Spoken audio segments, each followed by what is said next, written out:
Legislative Day number 14 will now come to order. Please rise for a moment of silent meditation.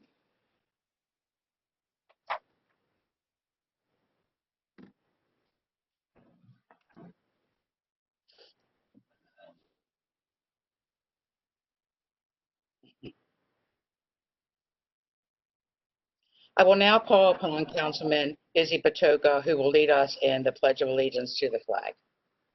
Just FYI, Madam Chair, Mr. Patch is on. I pledge allegiance to the flag of the United States of America and to the republic of which it stands, One nation, under God, indivisible. with liberty and justice for all. Thank you, Councilman. Madam Chair. You're welcome. Is there a motion to approve the journal for the meeting of May 21st, 2020? So moved. Is there a second? Second. Favor? Aye. Aye. The journal is approved. Going to start with the budget message for this morning. Good morning. I want to welcome everyone to today's adoption of the fiscal year 2021 Baltimore County budget. When I became chair in January of this year, I never would have thought the historic County Council chamber would be sitting vacant for the past 2.5 months, that I would be delivering the County Council's budget message, and my colleagues and I would be adopting the budget from separate places by way of video teleconference. But like so many other things in our lives that have undergone significant changes, this is the environment in which we now find ourselves. Against that backdrop, and from my council office, it is my privilege as chair to deliver today's county budget message. We often talk about difficult times in order to underscore when we have very challenging policy decisions to make. And to be sure, there have been difficult times previously. 3 of us on the council, myself, David Marks, and Tom Quirk, were brand new members in 2011, when the county was still feeling the significant economic effects of the Great Recession. Last year, with revenues stretched to accommodate increasing cost pressures in what was up to that point the most difficult budget any of us had seen, the 7 members of this council cut almost $15 million from the 2020 budget. These cuts were at the time historic in the amount and had not been seen in a generation. But today, we are truly in difficult times. What seemed at first to be a fairly localized health problem in a remote city on the other side of the world, Wuhan, China, has become a worldwide health pandemic, the magnitude of which has not been seen in over 100 years, not since World War I. The coronavirus, and more specifically COVID-19, has brought life throughout the world to a virtual halt.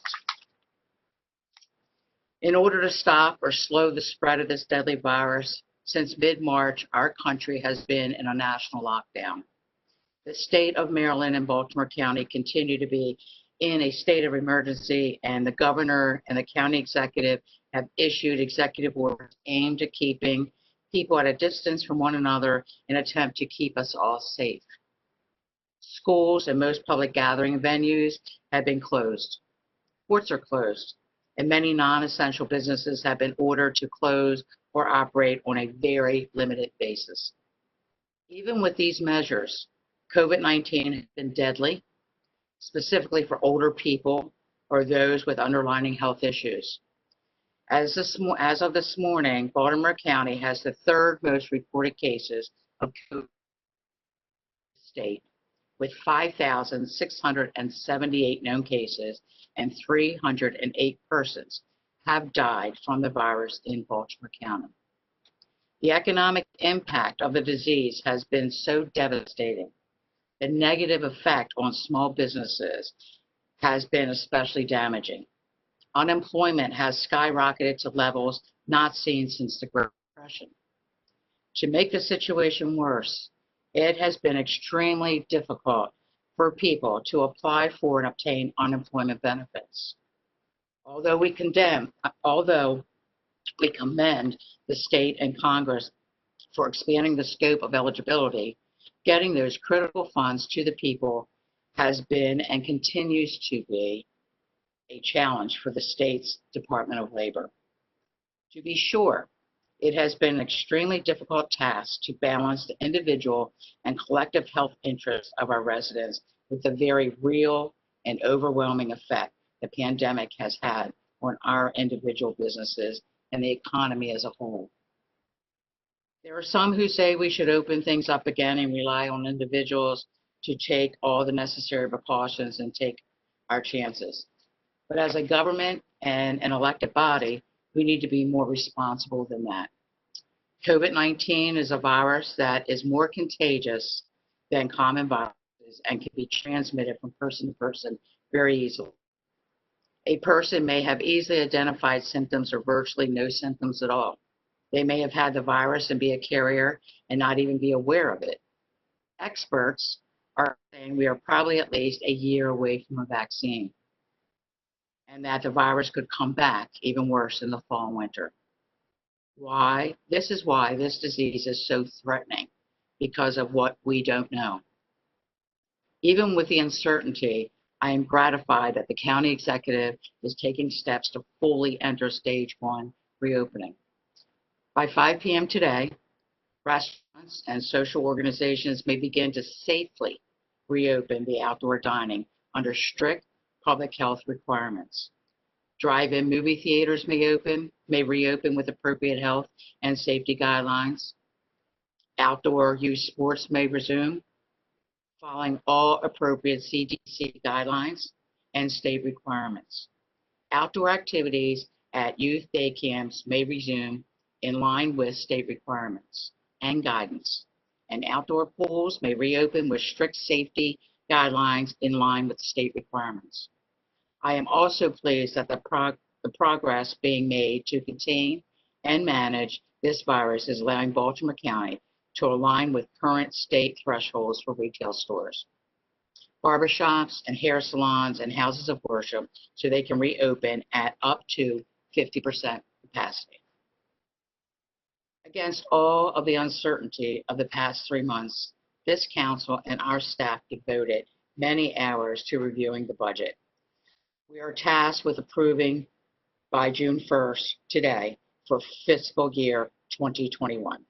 We adopt a total operating budget of $3.5 billion, which includes a general fund budget of $2.2 billion and a capital budget of $94.6 million.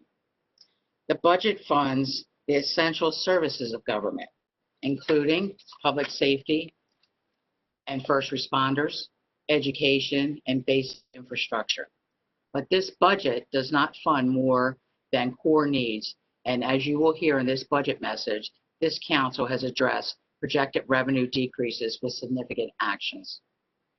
When the county executive presented his proposed FY 2021 budget 6 weeks ago, this council was concerned because it included updated budget projections that estimated county revenues would be $40 million lower in fiscal year 2021 than previously estimated. Yet still included cost of living raises as well as step and longevity increases to county employees, as well as public school system, public library, and community college employees. This was a concern because the council's auditing staff had projected revenue levels that were much lower, $192 million lower than the budget projection. Our apprehension was also underscored by our awareness that the county council may not alter the revenue estimates. We must make our decisions based on the executive statements. By law, our charter provides for an executive-driven budget system in which the executive branch sets forth the revenue projections and balances those revenues with operating and capital spending levels for each fiscal year, as well as the county's longer-term capital spending program. As mandated in the charter, the council may not increase the executive's requested budget. We may only cut expenditures. The council's concerns were expressed in a letter to the executive on April 27th by Councilman Tom Quirk, who also is chair of the county's Spending Affordability Committee. Although within the committee's spending affordability guidelines, Councilman Quirk pointed out that the budget submitted to the council was reflective of pre-COVID-19 model that may have existed in mid-March, but was no longer relevant in mid-April. He also stated that all signs pointed to a heavy suppression of revenues in the last quarter of the current fiscal year and all the fiscal year of 2021, and that the county would need to act promptly to minimize current expenditures to offset these revenue decreases. As we began our budget hearings with the various county agencies and reviewed the auditor's analysis of the agency's budget requests, there were several developments. First, the budget analysis quickly showed that the effect of cutting expenditures beyond a certain level would have unavoidable effects on county employees, with possible furloughs or layoffs, and on providing essential services to our residents. It was eye-opening to see how lean the budget already was. Next, in the midst of our budget hearing scheduled on May 11, we received notification from the county's budget and finance director, Ed Blades, that consistent with the auditor's decreased revenue projections and Councilman Quirk's concerns. The administration was forecasting a write-down of current fiscal year 2020 revenues in the amount of $63.2 million and a write-down of fiscal year 2021 revenues in the amount of $69.3 million.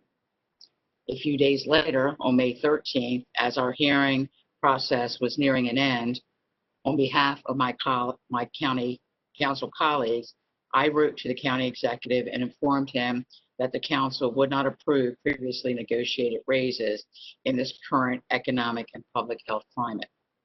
I also requested that the administration reopen negotiation with the county's labor unions in order to scale back the pre-COVID-19 financial commitments.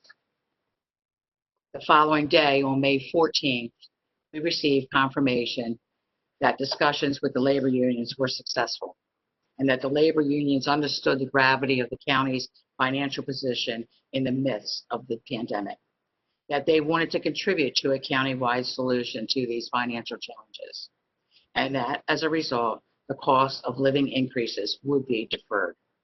I'd like to take this opportunity to commend these labor unions and their leadership for their willingness to come back to the bargaining table and to make necessary adjustments to their labor agreements. Our employees are truly the backbone of county government, and we sincerely appreciate their help. Last month, our budget analysis process has been intense and at times difficult. The interest and varied philosophies of our constituents have become magnified by the current health crisis, especially very recently, and has been reflected in our discussions and deliberations. Faced with the burden of imposing very real and significant cuts to the budget, I also want to say that this process has not been conducted in a vacuum. As we were considering cuts and beginning our deliberations, we took the rather unprecedented step to postpone our budget adoption by a week in order to give ourselves the time needed to gain as much information as possible from the administration, from the state, and from our representatives in Washington. I want to especially express my gratitude to Senators Ben Cardin and Chris Van Hollen for keeping us informed of developments and the general direction of the federal response to the pandemic. However, with the continued uncertainty at the federal level and the possibility of potential aid to local governments still in question, we have largely had to go alone and base our budgeting decisions on what we now know today. not what we may or may not happen in a week or a month or months down the road. We also realized that it would be beneficial to have an open dialogue with the executive branch during our evaluation process.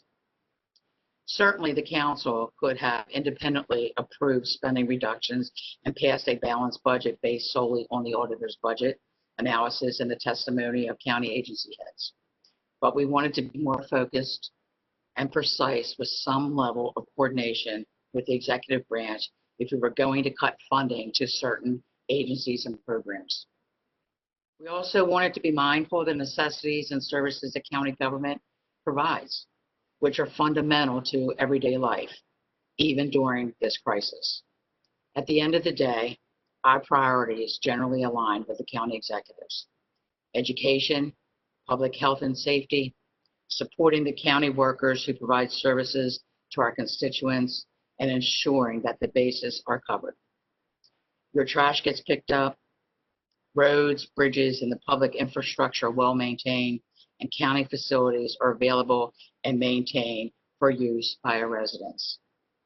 As a result, we have frequently consulted with audit staff and called upon Mr. Blades, the county's budget and finance director, to provide additional analysis and information. Following his notification that the revenue write-downs were substantial, we knew we would need to make significant cuts to achieve a balanced budget. This is indeed an extraordinary budget year because we found ourselves working in cooperation with the administration in identifying potential spending reductions, which has frankly not often been the case in the past. It is understandable that in normal times, executive branch generally resists reductions to the budget. However, this administration has recognized the gravity of the projected revenue shortfalls for the rest of this current fiscal year and FY 2021, and the effect that COVID-19 has had on the economy and the revenue generators for local government. Both branches of government have also recognized it is likely to be a long road back to a full recovery and prosperity. So today, we adopt a fiscal year 2021 budget that reduces spending by over $58 million. By far, the most aggressive spending reductions the Charter County has seen in its first 60 years.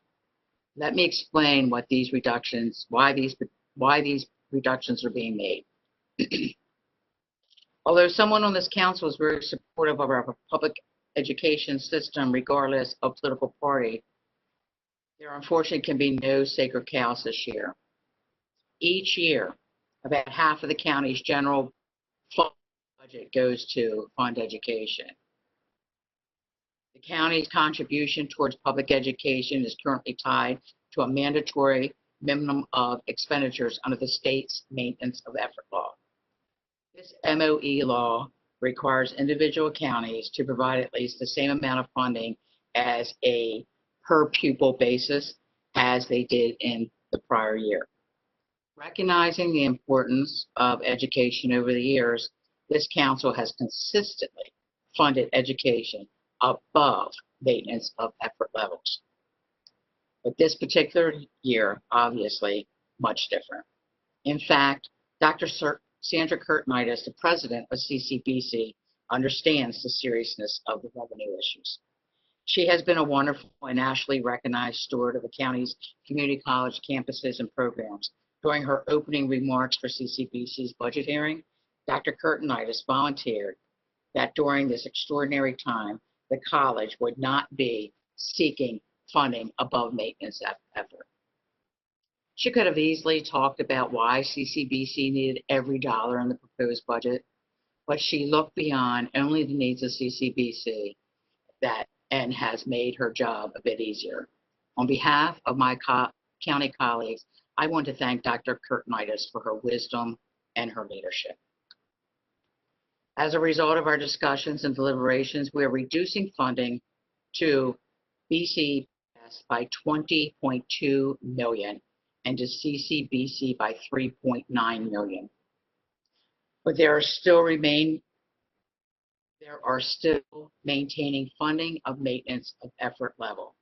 We cannot directly control how education funds are spent, but as is being done with the county employees, we are recommending that BCBS, CCBC, and the public library not include cost of living increases in their budgets.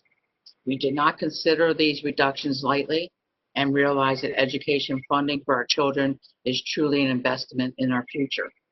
But this year, as with other counties across the state of Maryland, the numbers dictate it is a decision we have to make.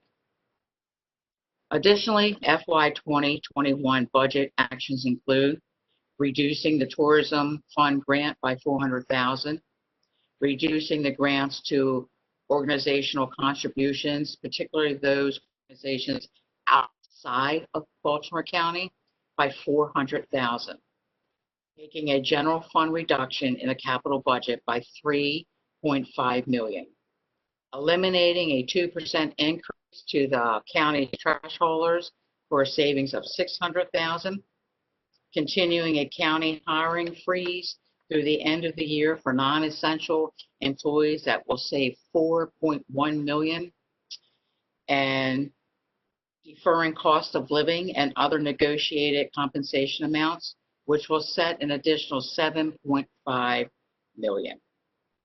We have also accepted reductions identified by the council's audit staff. These include reductions to certain departments based on historic spending needs and other factors that will save an additional $1.6 million. Finally, in a similar effort to receive short-term spending pressure and to make fund supply surplus levels, the county executive and administration officer Stacy Rogers have been working diligently on changes to the county's long-term funding plan for Medicare eligible retiree health benefits, known as other post-employment benefits, or OPEB. These changes will produce significant savings to OPEB liabilities. In accordance with the administration's plan, the council is approving a reduction of $12 million to the OPEB contribution for general government to maintain the current level of spending. The county council does not take this reduction lightly, and we are committed to increasing funding in the future to ensure we provide this valuable benefit to our retirees. We are also authorizing the refinance of an outstanding pension fund loan that will cut an additional $4.4 million from the debt service portion of the budget. As I mentioned earlier, these reductions in spending represent a total savings of almost $59 million. It is also noteworthy that based on the executive's revised revenue estimates, we will achieve a balanced budget for FY 2021 while also maintaining the county's revenue stabilization reserve account, or known as the rainy day fund, above the required 10% threshold. However, the process does not end there. As we move into fiscal year 2021, we will be closely monitoring the county's revenues, particularly when the county receives the income tax distribution projections from the state in November. This will be our first significant marker of what the fiscal year's revenue may look like for the rest of the year. It will also drive the administration's decision making going forward. This has been a difficult and certainly difficult budget message this year. We are facing great challenges ahead due to health pandemic that has largely been beyond our control. We've had freedoms we take for granted and our way of life significantly altered. It has affected all of us and me personally. Not being able to see friends and families for fear of spreading or catching the coronavirus. It has also affected many of us economically.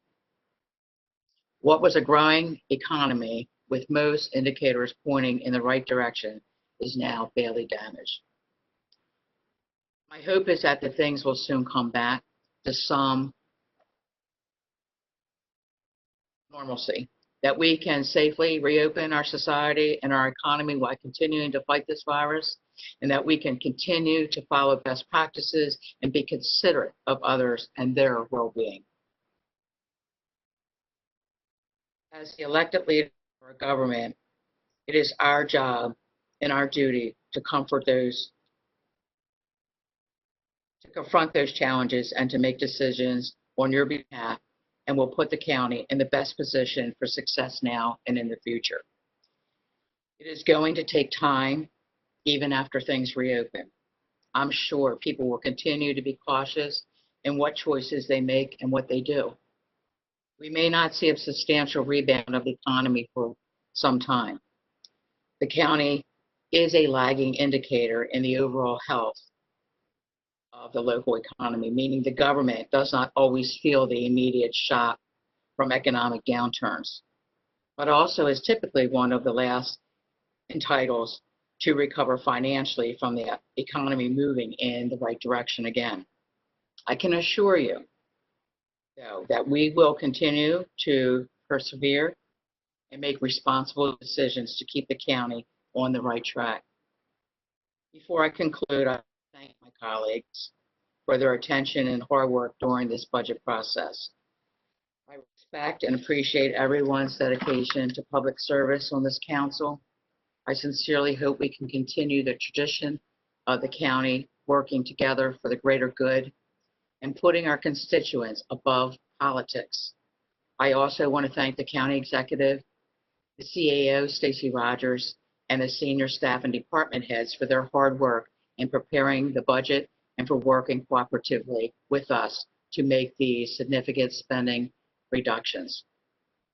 I want to thank the county auditor and her dedicated staff for these tireless work preparing this council's budget's analysis packages. I also want to thank our legislative central staff for their work, their great work throughout the year, especially our administrator, Chris Belcastro. Chris has coordinated all of our WebEx meetings, and that was no easy task, and hearings, and has made sure none of us have missed a beat during this pandemic. Thank you, Chris. I want to thank all our county employees, especially during this difficult time, each and every one of you. They have continued to serve, either reporting to work in person or teleworking, and taking care of their families during a time when school and daycare and many other institutions we take for granted have been closed. I also want to make special mention of Steve Walsh, the outgoing director of Department of Public Works, who is retiring from county government after a long and distinguished career. I speak for all my colleagues on this council when I say that Steve was a pleasure to work with. He truly understood public service. He always kept us informed. He was always very responsive to all our questions, all our questions and requests. He will be greatly missed. I want to also mention Dr. Gregory Branch in our health department. Dr. Branch has provided sound advice to us during this pandemic and effective leadership to his department. Lastly, I want to thank our police officers, our firefighters, and the other first responders who are on the front line service. They have continued to keep us and our loved ones safe, well-being, and increased risk to their own health during this pandemic. During the budget hearings and our deliberations, a number of other specific issues came to our attention that warrant brief comment. These comments are set forth in Section 4 of this budget message. Finally, I want to thank you, the residents of Baltimore County. Although the coronavirus has negatively affected so many people, we have also seen the best of Baltimore County. Most have complied with stay-at-home requests and have done what they can do to reduce the spread of the virus.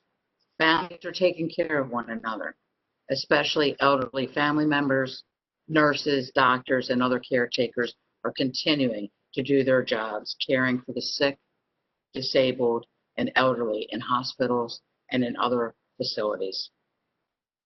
The people are volunteering all over the county to ensure that meals are distributed 6 days a week to families in need.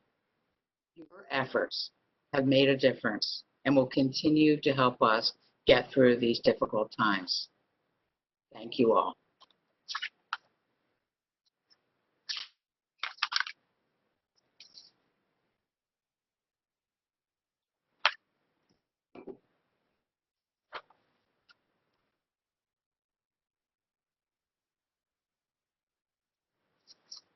Mr. Boswick, Yes, Madam Chair. are we open for discussion now before I move on to the legislative session, the final reading of votes? You can, Madam Chair, if any other member has any comments following your Okay. budget amendment. Okay. The floor is open. Please raise your hand and I will call on you as I see you. Raise your hand for any comments. Councilman Marks? Thank you very much, Madam Chair.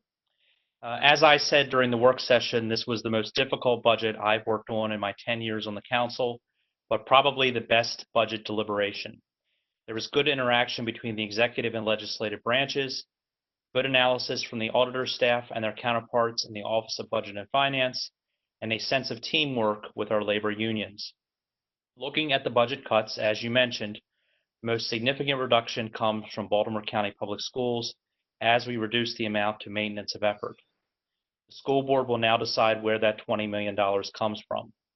I think the council was very clear that we have concerns about some of the spending in administration, and my hope would be that as the school board looks at this reduction, it does its best to minimize disruptions to classroom instruction and truly seek efficiencies in administration. Thank you very much. Thank you, Councilman Marks. I don't see any hands up. Councilman Jones? Councilman Jones, you have the floor. Thank you, Madam Chair. I just like to reiterate the comment I made yesterday. I just want to thank everyone, especially you and the administration and the county executive and all the labor unions and all the employees of Baltimore County. This was a very collaborative process. It took many, many hours. And I'd just like to say that many of us had items of grave concern to each and every one of us.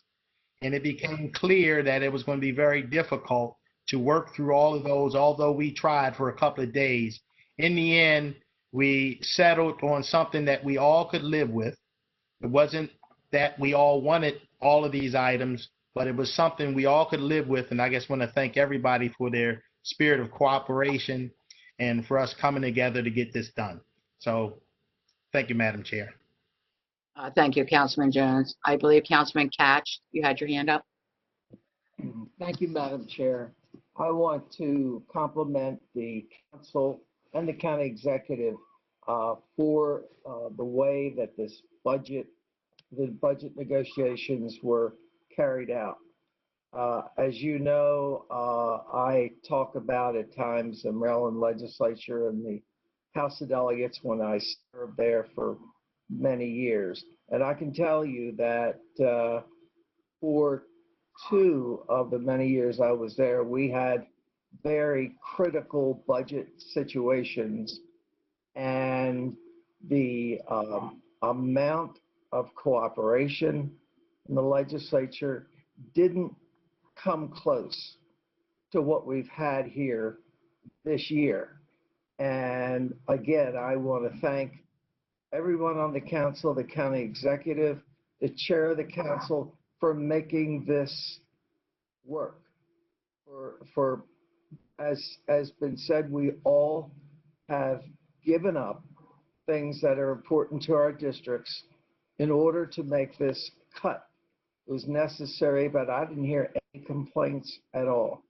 And again, I just want to congratulate everybody and executive on down for all the work and efforts that you've made. Thank you. Thank you, Councilman Catch. Councilman Quirk?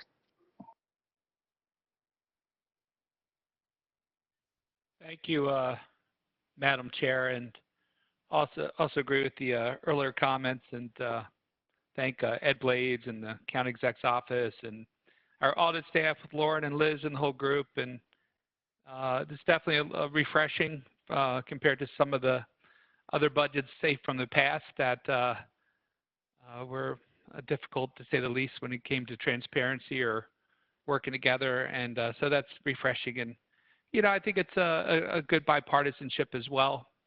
I did want to just note, the cuts of $58 million, while very, very difficult and not easy for anyone, that's also, in my opinion, assuming that the federal government is still going to help state and local governments. We still need help from the federal government. I believe strongly that if we don't get help from the federal government, additional help, state and local around the country, I think 26 Republican governors, and I think the rest are Democrats. So it's definitely a very bipartisan situation. That the 58 million, unfortunately, won't be enough. And 3 or 6 months from now, sadly, we'll probably be forced with layoffs and furloughs and possible job eliminations. So in no way do we as a council or as a government think that we're out of the woods here. We're still deep in the woods. And if we don't get federal help, we will absolutely, in my view, see furloughs, maybe job eliminations in the next 3 or 6 months, for sure. And so I would really encourage the council members and any people listening out there, contact your U.S. senators, contact your congressperson, ask them for state and local help. I know there's some differences between the parties on how much and what, but those differences need to be worked through, and we need to find compromise. But part of the overall bill needs to have resources for state and local, because if we start cutting our police, and we start cutting our firefighters, and we start cutting our teachers, and we start cutting our public works crews, and we start cutting all our local government people, well, this deep recession we're in can easily spiral downward into something much worse than just a recession. So I'm hoping DC hears us. I think it might be a good idea even to send a resolution, in support of this bipartisan resolution, because if we don't get state and local help, this cutting is going to be, in my view, insignificant, unfortunately. Thank you. Thank you, Councilman Quirk. For some reason, I can't see all members because there's too many on the screen. I'm guessing, Madam Chair? just call out, was that Councilman Batoka? Yes, thank you. Madam Chair, thank you. And I think you did very well to describe the complexity of how we operated this year. Last year, when we cut 14 million out of the budget, we did it. It was a difficult task, a very difficult task, but we were able to sit around a table. We were able to have direct dialogue. This year, the challenges were so much different, where our discussions, while we did well to do it through WebEx, it's not the best way to have dialogue, but we managed to have good dialogue and not to cut 14 million, but to cut more than 58 million through this kind of fragmented process of who talks when, how do we interact. I mean, we've all gotten better at it, but it's still not the same as having direct dialogue.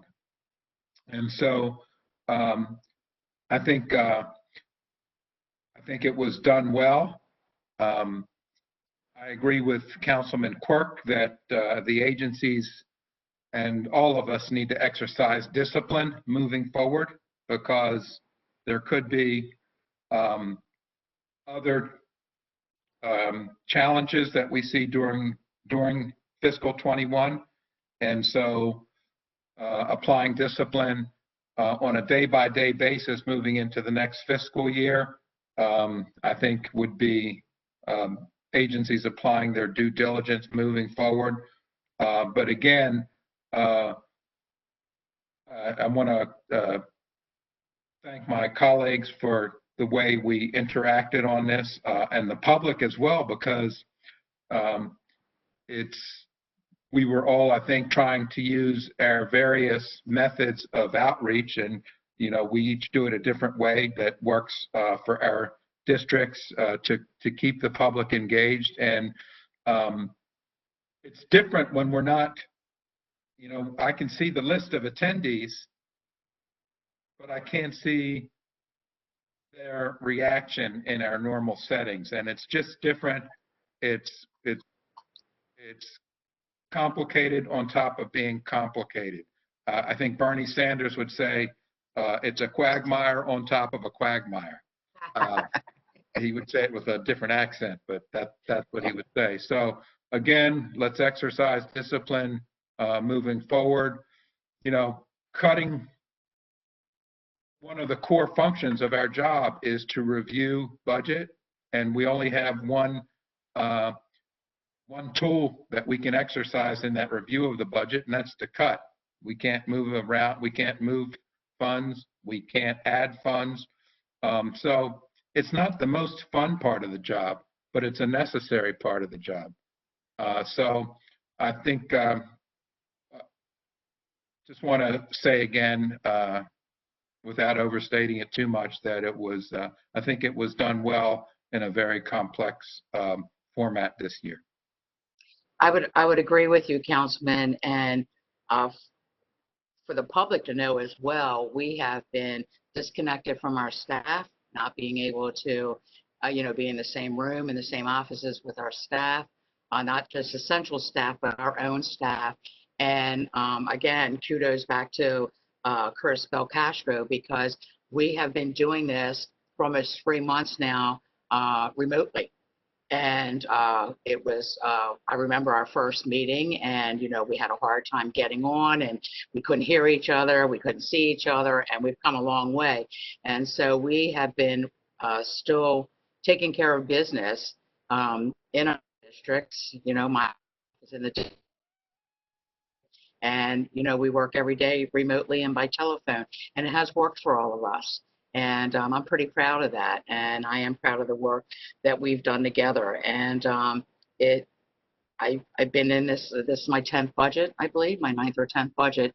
And this has been the most difficult. And then I do miss that interaction with people and their faces. And, I'm a people person, and I want people in front of me, and I like the eye rolling, and I like to see people's reactions to what's really, going on, and if they're happy with what we're doing or, not. And that's been very hard to not be a part of over these last 3 months. So I guess that's the thing I miss the most, is having that one-on-one interaction, close up and personal with my constituents, but never wanting to put them at risk, or myself or my family. So I agree wholeheartedly, with what you're saying.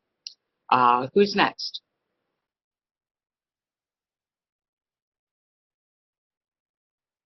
I don't hear anyone. Am I missing something? Okay. I guess it's time to vote. Mr. Boswick? Yes, Madam Chair. The first bill for full reading and vote is Bill 3320, which is the annual. I'm sorry. Go ahead. Which is the annual budget and appropriation ordinance of Baltimore County. The bill. This is really the basis for. This is the result of your deliberations yesterday. The bill, of course, was submitted by the administration last month, but since then, of course, there have been some changes to the bill as a result of your deliberations. So the bill is lengthy. It's probably 35, 37 pages, and it has every department and every program with a corresponding appropriation there. And what we've done is make the changes that were reflected in your budget deliberations to the tune of almost $59 million. And so the bill essentially is the same. The numbers are just different. Okay. So will the vote take place now, Mr. Boswick? Madam Chair, I think unless there are any comments, I think, Mr. Catch is raised, Councilman Catch, you have a question? Yes, Before we yes, vote? I do. It's a procedural one. As most of you know, there's going to be an amendment to change property tax rate made.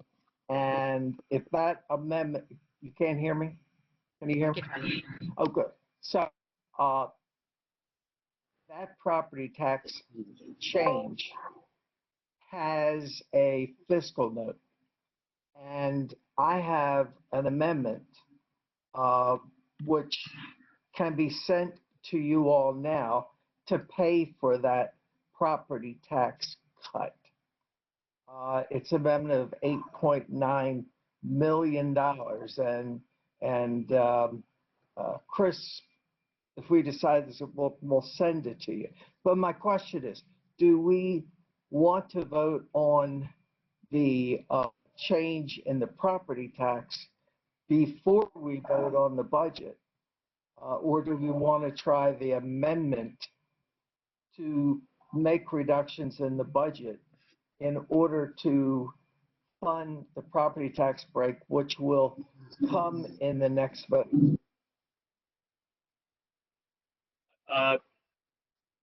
you can, it's kind of, I guess, chicken or egg, in a sense. Of course, the property tax, bill, would call for $1.10 per $100 of value, assessed value. If there is a request to amend that, if that amendment was passed and the property tax altered, then yes, that would need to dictate a change to the budget and appropriation ordinance. So in a way, it may be better, although the flip side is, if there is a motion to amend the budget and appropriation ordinance and that does not pass, then they dictate what can or can't be done on the property. So it's really kind of 6 to 1, half dozen to the other. But we can take the property tax bill first if the chair wishes to do that. Sure, Mr. Catch. It's your amendment, Councilman Catch? To the property tax bill or it's a few of us, yeah. Okay, you want to do that now? Okay. So yes, we defer Bill 3320 just for a moment, and call Bill 34-20, which is the property tax ordinance. Yes, Madam Chair, I move to lower the property tax rate to $1.09 instead of $1.10. And as I said, I have the corresponding cuts, which will fund this reduction in property taxes. Let me just tell you how I came to $1.09. It just wasn't that I'm proposing to cut the property tax by $1. I mean, that's not where it came from. What I did is I took the increase that Social Security recipients are getting this year, and I applied that to the tax rate that, in other words, we should, in order to realize the same revenues as last year, we would have to lower the property tax to $1.078. And so I took the $1.078, multiplied it by the increase that Social Security recipients got this year, and came up with the tax rate of $1.93. So I rounded it down to $1.90. It will be a savings of about $40 per family in Baltimore County. So when you take a look at the last 2, 3, 4 years, you'll see that Baltimore Countyans each year paid more in property tax on the average, paid more in income tax by the average. So where we have cut the budget significantly, we got to remember that our taxpayers are really, many of them are having problems because they don't have jobs, they don't have income they had before. So they've got problems trying to meet their obligations as far as taxes, whatever. So this reduction to $1.09 will be a savings.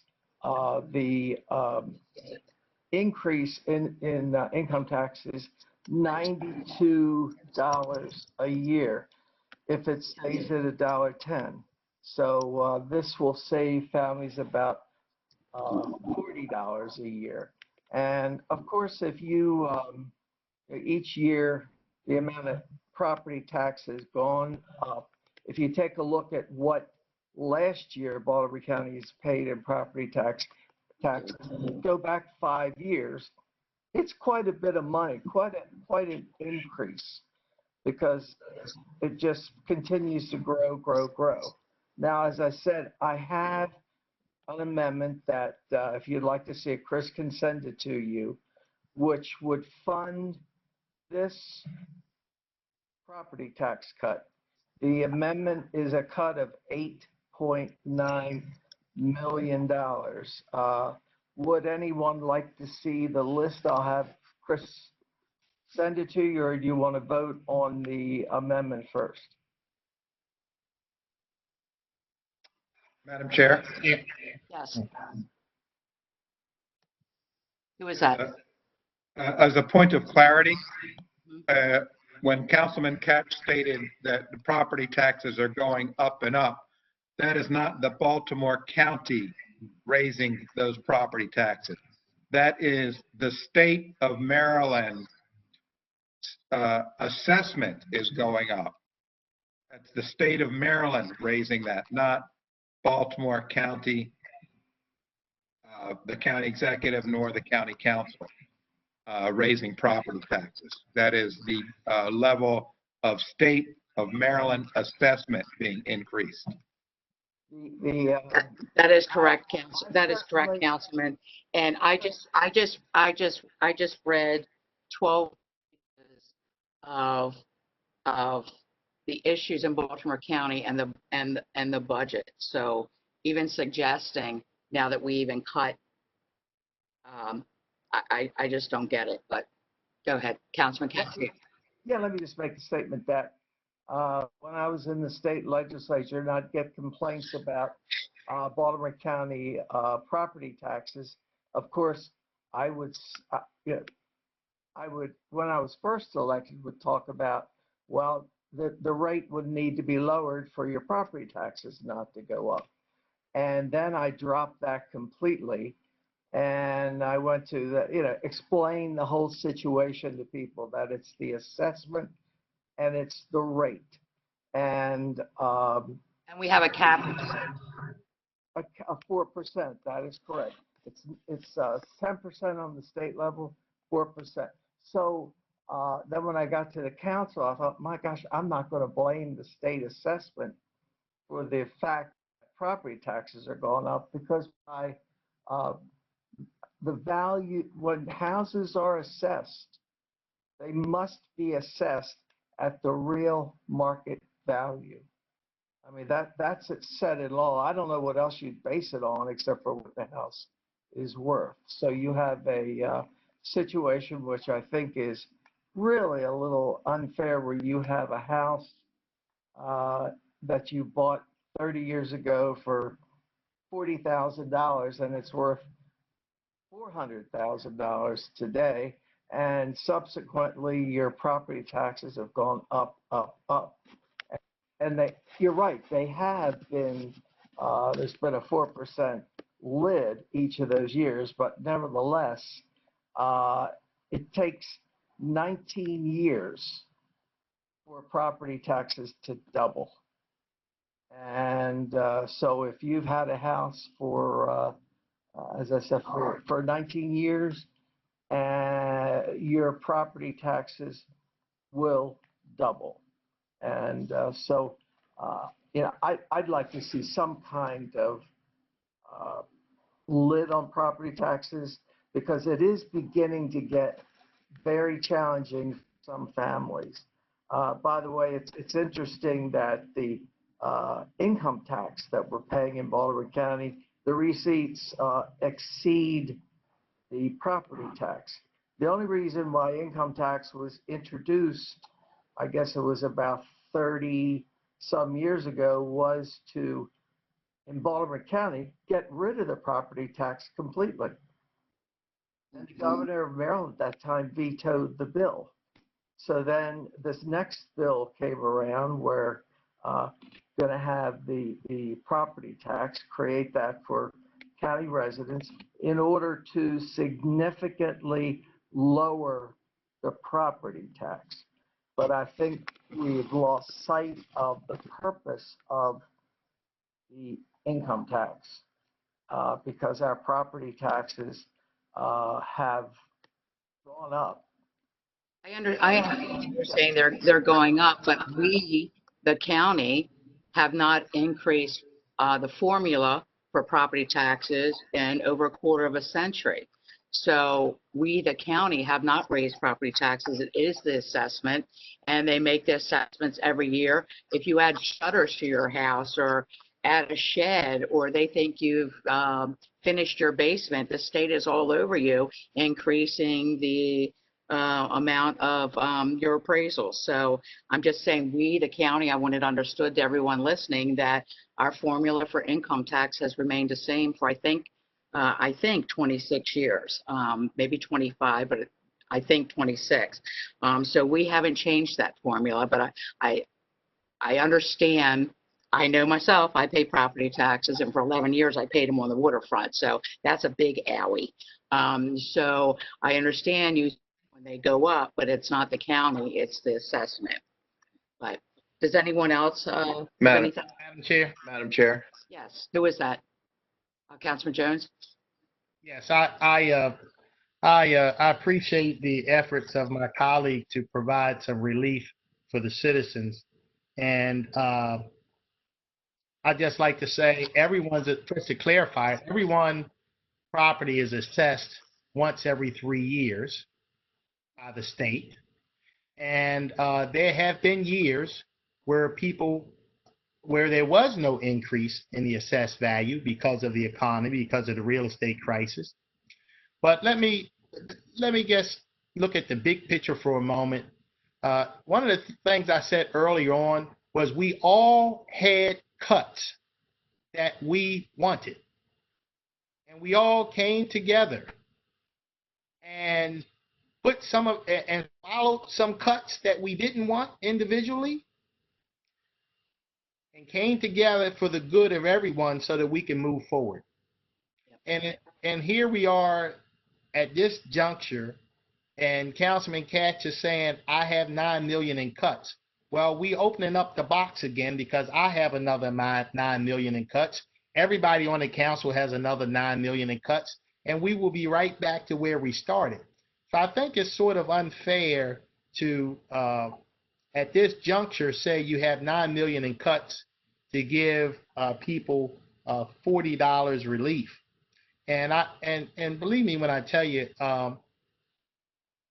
every dollar counts. But this tax money that we collect is to fund the government. It's to pay for the teachers. It's to pay for the schools. It's to pay for the fire department, the police department, the detention center. Let's not forget the money that we are spending here is providing vital services to the citizens of Baltimore County. So I have no idea what items he wants to cut, but I just think it's sort of unfair that you would spring this on us at this hour because everyone has a list of what they want to cut. But we came together and sort of through consensus came up with what we have. So that's what I have to say, Madam Chair. Thank you. And thank you, Councilman. And I also agree that I think when I spoke with the auditors, the average household would only have a savings of about $11 every 6 months.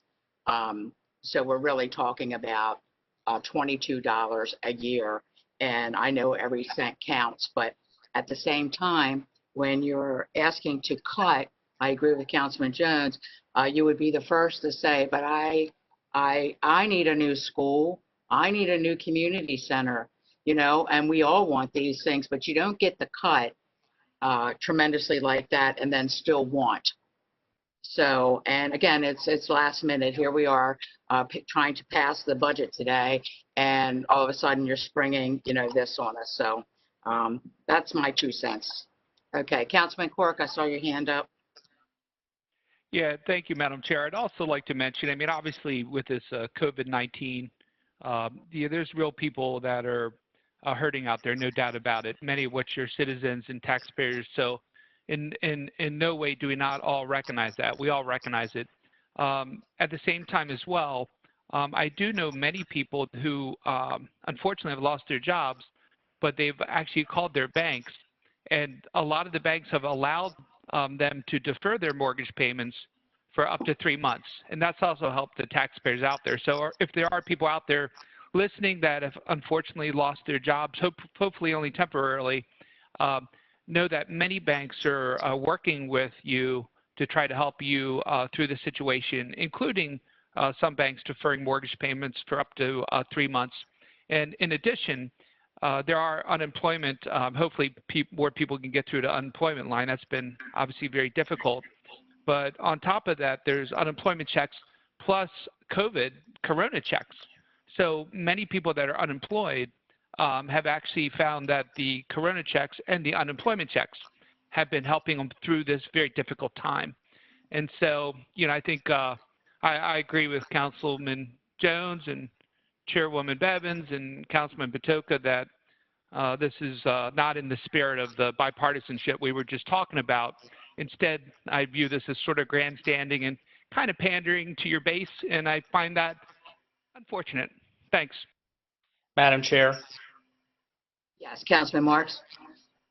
Thank you very much. I'm going to second this, and then I think we're ready to vote. But in Motion to Councilman table. Cash, yes, Motion to table. Second. can I finish? No debate. Motion to table. Okay. Vote. Oh, Seconded. David, we're muted again, apparently. You're not muted. And- No one's muted. I hear you, Todd. Well- You're not muted. Councilman I was Councilman talking. I Cash, mean, amendment, Councilman not Campbell, debatable. there is a this is motion supposed to be to bipartisan. table. This is a motion to table. They table, we vote, and there's no discussion. Mr. Pettifor, please call the vote.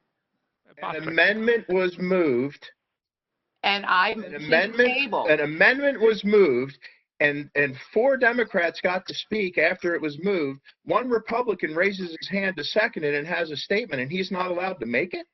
No, that's not the rule. You haven't said a word. Okay. You haven't said a word in an hour, Todd. Not a word, not a word, not a word. An hour. Mr. Pettifor, call the vote. If I may, There's been a motion, there's been a, if I may, Madam Chair, if I may, no one's muted. I don't want to interject. I want everyone to see how this works. This is how it works. This is how your Baltimore County Council works. Quit grandstanding, Todd. We've had enough.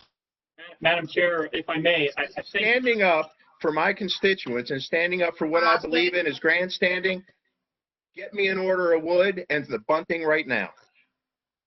Madam Chair, I think, if I may, Mr. Marks, I think because he said the magic word of second, I think if he had to do over again, maybe he would have said the second at the very end of his statement. But so I think it might be beneficial to allow him to make his statement and then have him second Mr. Patch's motion, and whatever motion. I have no problem with that. All right, we play fair here, and I have no problem with that. Mr. Marks, take your Thank you very much. Thank you very much, Madam Chair. In Councilman Catch's defense, he was a full partner during these deliberations. He offered cuts. I think we all participated very well, and I don't think it's fair to criticize him for bringing these in at the last minute. He was a full participant in this process, and I commend him for working on them. Thank you. Thank you. And then is that your second, Mr. Marks? That is my second. Okay. Mr. Pettifor, please call the vote. And so there is a motion to table by the chair and a second by Mr. Quirk. Yes. I think that's what, Correct. On the motion to table, Mrs. Bevins, Aye. Mr. Quirk, Aye. Mr. Catch, No. Mr. Jones, Aye. Mr. Marks, No. Mr. Patoka, Aye. Mr. Crandall. No. The motion to The table, amendment, the bill to the amendment, I'm sorry, the amendment to Bill 34-20 has failed. the amendment has been tabled, I'm sorry, which yes. leaves the bill currently pending, the property tax bill without the amendment at $1.10 per $100 of assessed value. Does the council wish to vote on that at this time? Yes, we do.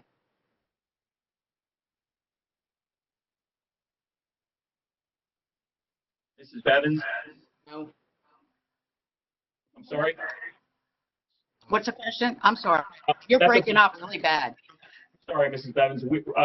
The bill without amendment, Bill 34-20, which is the property tax bill, as is, in essence, without any amendment, is now before the council for final reading and for final vote, whether to approve the current property tax rate.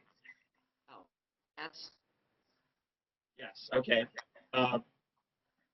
Catch, Since we need the revenues from the property tax to fund the budget, yes. Mr. Jones, Aye. Mr. Marks, Aye. Mr. Patoka, Aye. Randall, Aye. Mr. Quirk. Aye. Bill 34-20 has passed.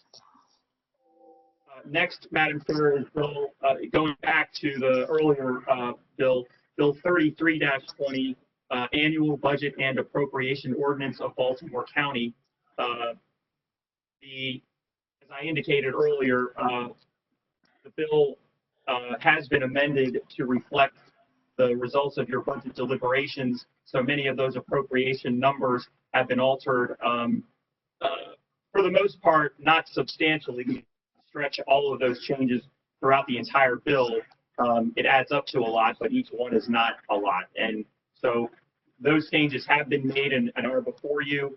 And I believe all this bill would require, unless there is comment, is a motion and a second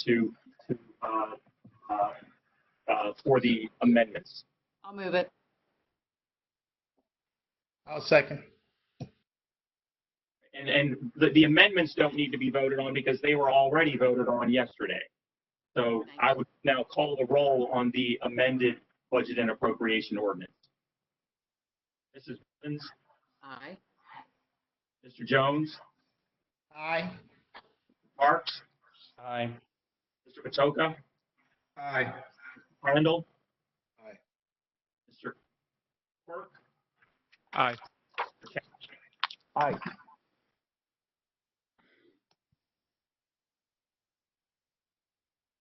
Bill 33-20 has passed. Next, Madam Chair, is Bill 35-20. This is the personnel law of Baltimore County. Similar to the bill you just passed, due to the deliberations from yesterday, the personnel law also has been changed somewhat. Most of the changes are to defer compensation that had been negotiated with the unions to June 30th of 2021. So that is really the sum and substance, but it is important to also, I think, have a motion and second on this bill as amended because of the changes that have been made. Thank you. Madam Chair, I'll move the amendments and with recognition and appreciation for our labor groups really working with the county exec to really help in the shared sacrifice. I'll second. Now calling the roll on the amended personnel law. Mr. Quirk, Aye. Mrs. Evans, Aye. Mr. Crandall, Mr. Marks, Aye. Mr. Jones, Aye. Mr. Catch, Aye. Mr. Patoka. Aye. 30-20 amendment has passed. Next, Madam Chair, is Bill 36-20. This bill is entitled Employees Retirement System, Correctional Officers, and Sheriff's Deputies. Is there a motion? Actually, this is now before you. I can call the roll if you like. Oh, thank you. Okay. Mrs. Bennett, Aye. Mr. Patoka, Aye. Mr. Catch, Aye. Mr. Jones, Aye. Mr. Marks, Aye. Mr. Crandall, Aye.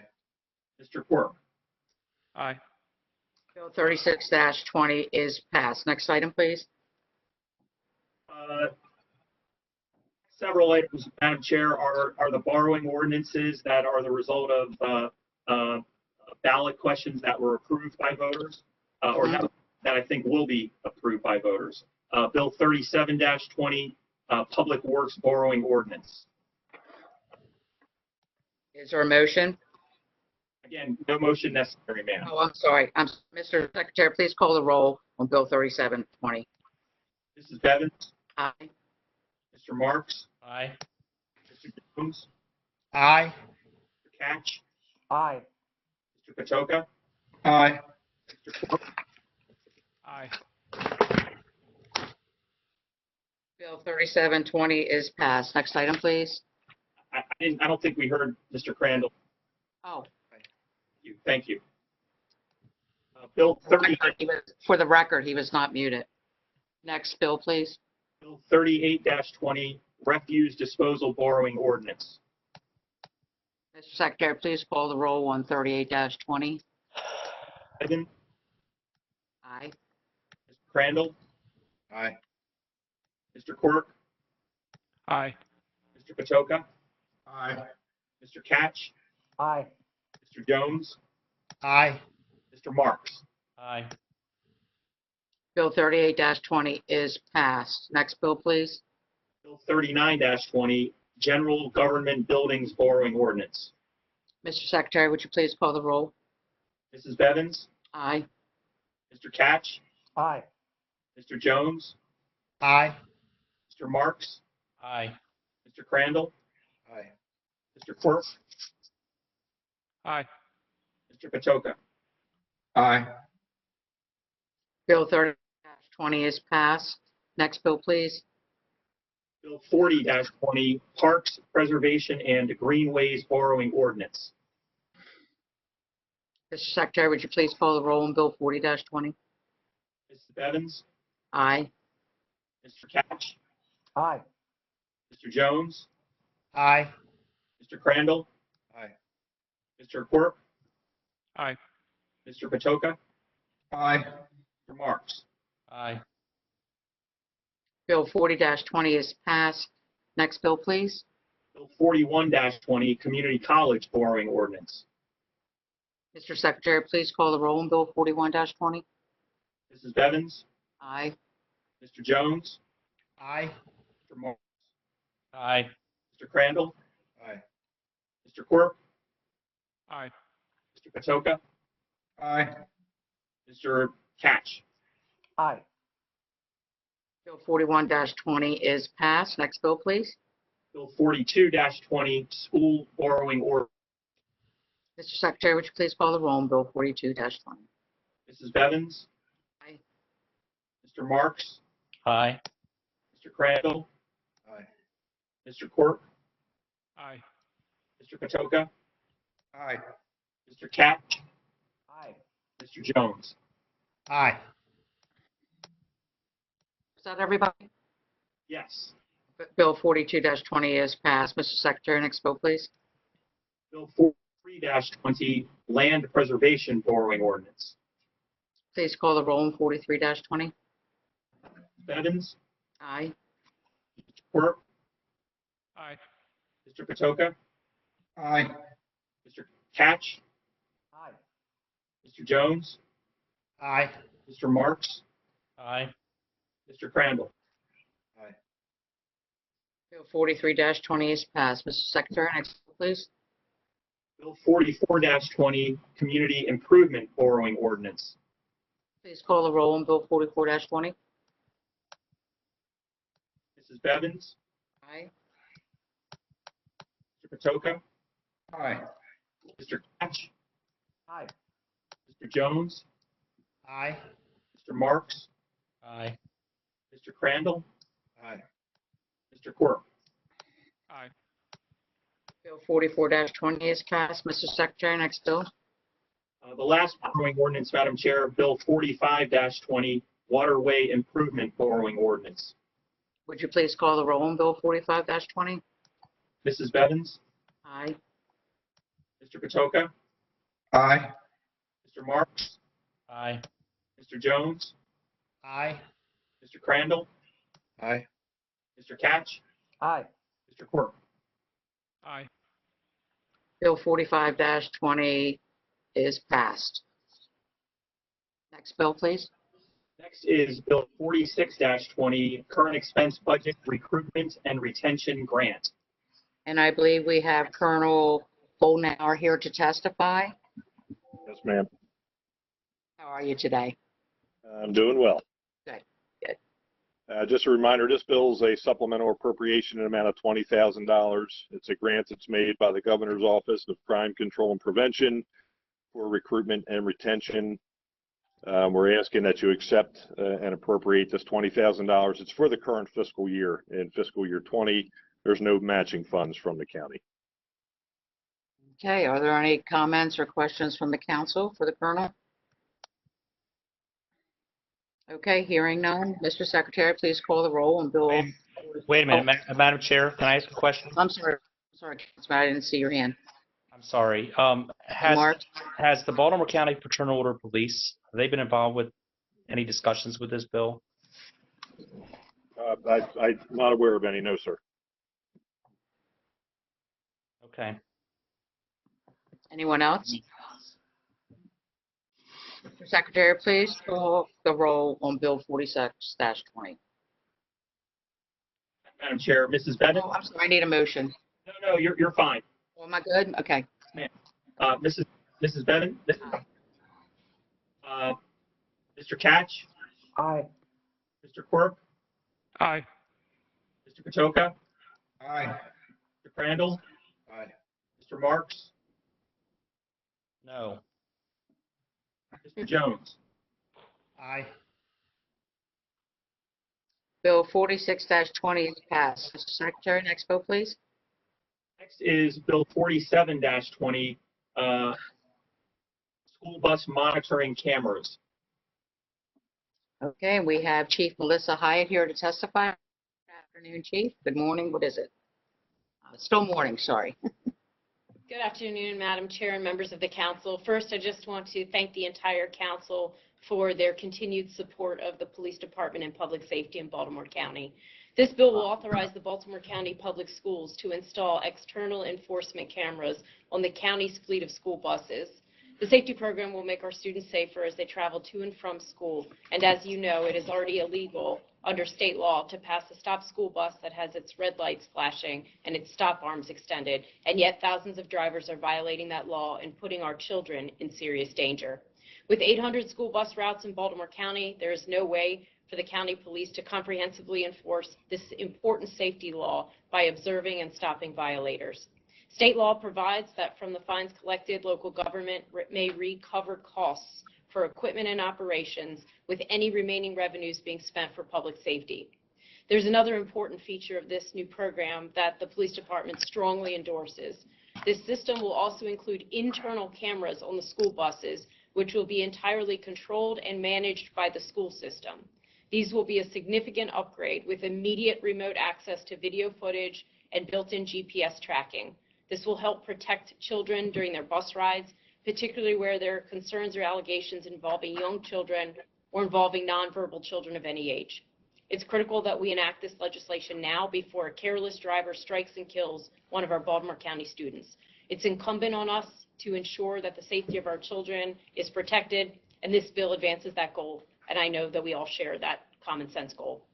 The school system will be handling the procurement and the contract for the new camera system, and Mr. Kenny West, Assistant Director of the Office of Transportation for the Baltimore County Public Schools, will testify now, and he can provide more details about that planned system. Thank you.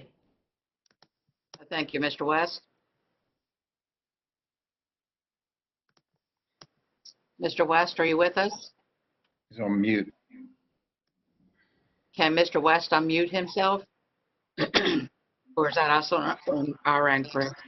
No, anyone can unmute themselves, Madam Chair. He's no longer needed. Okay. Mr. West, are you with us? We can't hear you.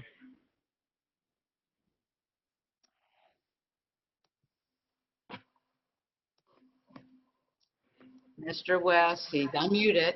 Are you there, Mr. West? Maybe he's muted and away from the screen. Ken, you can call in a phone number to get on where we can hear you. That might help. Okay, so listen, while we're waiting for Mr. West, why don't we talk about, there's an amendment to Bill 4720. Talk about the amendment. Madam Chair, it's an amendment that has been passed. This is Councilman Catch. Councilman Catch, it's your amendment? Yeah. Right. Okay, yes, please. And what it does is, as you know, the plans are to, in the beginning, to give warnings to people who pass the school bus illegally. What this amendment does, for the first offense, it limits the fine to $50.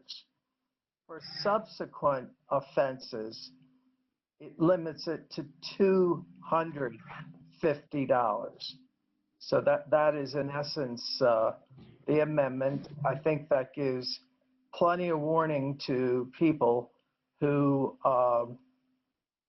don't obey the law when it comes to school buses. And I think this is a very important bill. I have many roads in my district that are heavily traveled where school buses stop and they let the kids out. One of them is Warren Road, and it's a real problem. So I think with the phased-in penalty, I think that it's going to give fair warning to people that this is a serious offense, and that should they violate it again, the fine goes up to $250. So, Okay, so just so I understand, the first one would be a warning of 50, and then if they did it again, it would go to 250. Would it stay the third time, or would it go up yes, even no, higher? it would stay at 250. Yeah. So I guess I have a question. That would be Okay. the limit that the county could charge for a fine. Okay, so I have a question for Chief Hyatt. Chief Hyatt, you already stated that if a car passes a school bus with the arm out to stop and they run that, that's already illegal. What is the current fine for that? I believe it's 500, but I need to confirm it. So this is, Right. Half of the cost of actually getting physically pulled over for it. So there's a $500 fine if a police officer actually catches you passing a school bus with the arm out. So Councilman Catch, it sounds like you're reducing the already fine that's in place. Well, I think what I'm doing is the number of cases where people do get citations today is very low because it takes a lot of manpower to catch one of these people who are passing a school bus. And so, you have more manpower, you have fewer citations being issued because of the complication of an officer having to do it. So this is being done by a camera. And there were some concerns when the bill was heard about the amount of the fine. And so I thought, well, we'll compromise this. And obviously, if a policeman is going to take charge is going to stop somebody, ticket them, that stays at 500. Madam Chair, may I be recognized? I'm sorry, Ms. Rogers? May I be recognized? They are two different infractions. It was always the intent, our intent for the fine from the camera to be $250. But I understand Councilman Catch's recommendation of the first offense being 50 and any subsequent offense being the 250. But it was our intent, as we testified to in the earlier hearing, that $250 was the amount that we were seeking to charge for the offense. Right, I do remember that. I guess I would like to just make a comment, and I'm not trying to put you on a spot, Councilman Catch, but I really want to make sure that I understand where you're coming from. I know you have all good intent for this. I'm wondering how you would feel about the $50 fine for the first offender if a child actually got hit on that first offense. State, I think law would, the existing law, the state's attorney would be able to charge that bus driver for reckless driving or whatever. So I don't think that it just remains at $50. I think there are, I know there are penalties over and above the $50. And the same you can say about the cameras. If a camera finds somebody passing a school bus and a child is hit, there's more than that $250 fine that bus driver may be faced with. Okay, Mr. Blanchard. Chair, may I? Hand up. Thank you. I haven't seen the actual language of the amendment, but I just wanted to point out that the automated citations typically go with the vehicle, not with the driver. So if you have a warning and then an increase, we're going to spend a lot of time debating who was driving the vehicle if it's not clear that it's with the vehicle.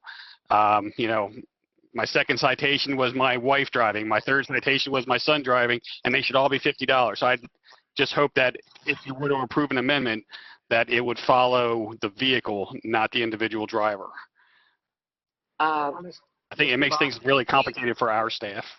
Chief Hyatt, do you have any comments on that? I would just concur with exactly what Mr. Blades is saying. These types of citations do take quite a bit of effort to review to make sure that they're legitimate offenses, and that would certainly be a compounding factor. Madam Chair. Yes, Councilman Jones. I have a question for the chief or Mr. Kennedy from the schools. Can you tell me, you said 1,000 violations occur all the time. How many tickets did we write for this citation, for this violation in 2019? 71. Same stat that I provided last time, sir. It was 71 citations that were issued. So we have 1,600 police officers roaming the streets, 100 buses, and we had 71 citations. I guess my next question is, how many children were struck by a vehicle in Baltimore County getting on or off a school bus in 2019? In 2019, there were not any incidents, fortunately, in Baltimore County where that occurred. How about 2018? We'll have to go back and get the statistics. When we had conversation last time, we looked back 2019 and 2020.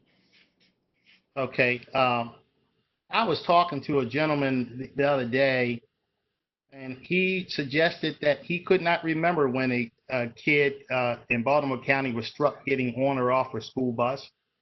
And he and I sit together and I Googled it. And the last two incidents that we came up with was,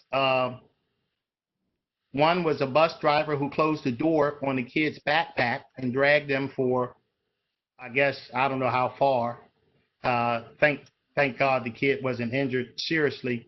And the other was where a kid playing on the bus opened up the emergency window and then fell out, and there was no aid on the bus. And luckily, again, I don't think that kid was injured too seriously. At least I know there was no fatality. And I'm just curious to myself whether or not it would be better to maybe spend this type of money on making sure we have an aid in every bus than a speed camera. What are your thoughts on that? Mr. West, do you want to jump in, or do you want me to respond? Or Ms. Rogers?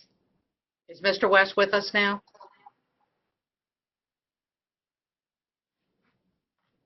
I don't see Mr. Mr. West is muted. He's unmuted. You there, Mr. West? Madam Chair, Madam Chair. Wait a minute, we're trying to locate Mr. West. Is he with us or not? He's on, Madam Chair, but we can't hear him. Okay. Okay, who had their hand up next? Chair, I wasn't finished. I'm sorry, continue. Thank you. So I guess my question, there was no kid struck in 2019. And 72 tickets were written, is that correct?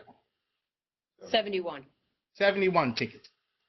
So I guess my question is, what makes this a real public safety issue if it doesn't appear to be one given by the facts and the data that we have so far? So, and absolutely, sir, I can understand, why you would flag that. I would say that 150,000 estimated violations occur in a school year. And if you recall, when we spoke last time, one of the things that we talked about was the voluntary program that some of the school bus drivers did on one day each year, in which they counted the violations of vehicles that passed when they had the arm out and the stop signal on, and then that was with multiplication to be able to give some type of estimate to infractions across the school year. So I absolutely agree. We've been incredibly fortunate in Baltimore County, and I certainly hope that we continue to be. But when they looked at what those violations looked like, the probability for a year, it's a pretty significant number. Madam Chair, may I be recognized? Ask Ms. Rogers, of course. I'm sorry, Councilmember Jones. I didn't mean to cut. I'm sorry. I was done. Okay. I was just going to say, sometimes we listen to people tell these fish stories. Sometimes the fish they caught was always very, very large. Relationship to a study or a survey as opposed to hard facts and data.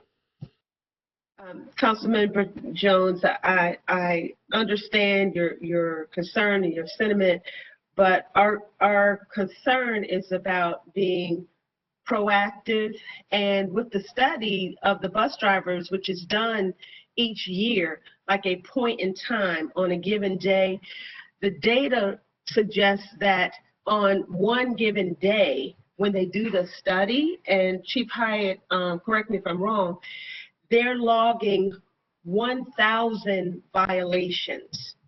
So it's a situation where for a couple years, we've seen the same pattern. So from a point in time study on a specific period of time multiplied by the number of school days and the number of buses, which is well more than 100 buses, it's 800 buses. The potential that a child could be hit is what the issue is. And the whole purpose, as the school system has described this, is a safety endeavor. This is a safety issue, because if you got that many potential violations, the disregard for those stop signs is the concern. And that's the reason why we move forward as other jurisdictions have moved forward. I am advised that Carroll County is in the process of moving forward with the same kind of program. So it's really a safety and a proactive, preemptive effort based on data over several years, point in time studies or surveys done by actual bus drivers who are on the various routes. Madam Chair. Yes, Councilman Jones. If I could respond, listen, I don't think, with all due respect to everyone that's listening, I don't think anyone here want to do anything that would help or that would cause a child to be struck by a car or any harm to be brought to a child. I guess the issue for me is so many times when we think it's almost as if we use the children and their safety and what's best for them for some other reasons. So here we are today, and I would like the chief to answer this question before I finish. If we anticipate that there are thousands of violations a day of of people driving past school buses, and why would not this be a targeted enforcement? How come we only have 71 tickets? Absolutely, and it is a priority, and I will tell you that if we are able to get to the point of being able to resolve the crossing guard issue so that on, an average day, I'm not pulling a large portion of my precincts offline to handle crossing guard duties, it is certainly something that I would like to focus on more. I absolutely agree. It's tremendously important. So I guess my other question is, if I recall, we're going to spend $11 million to stand this program up. Could not $11 million go a long way to increase the pay and benefits to the crossing guards so that we not have a high absentee rate with them? Or we can hire additional floaters that would sit around and just go to different locations in anticipation of someone calling in sick? Ms. Rogers? So I'm going to.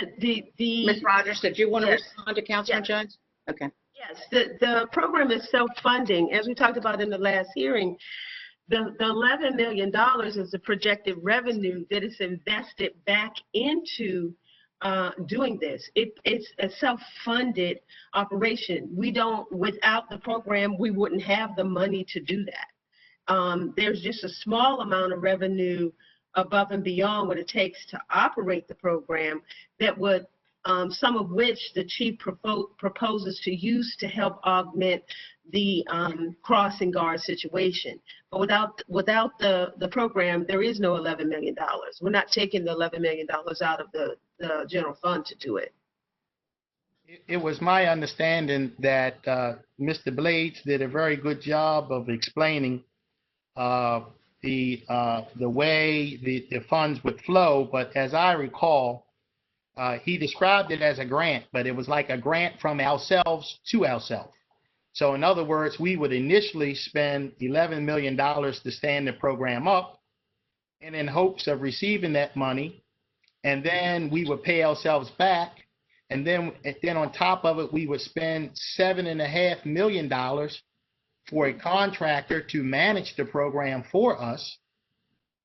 And then when it's all said and done, we would take that money to pay for additional police officers.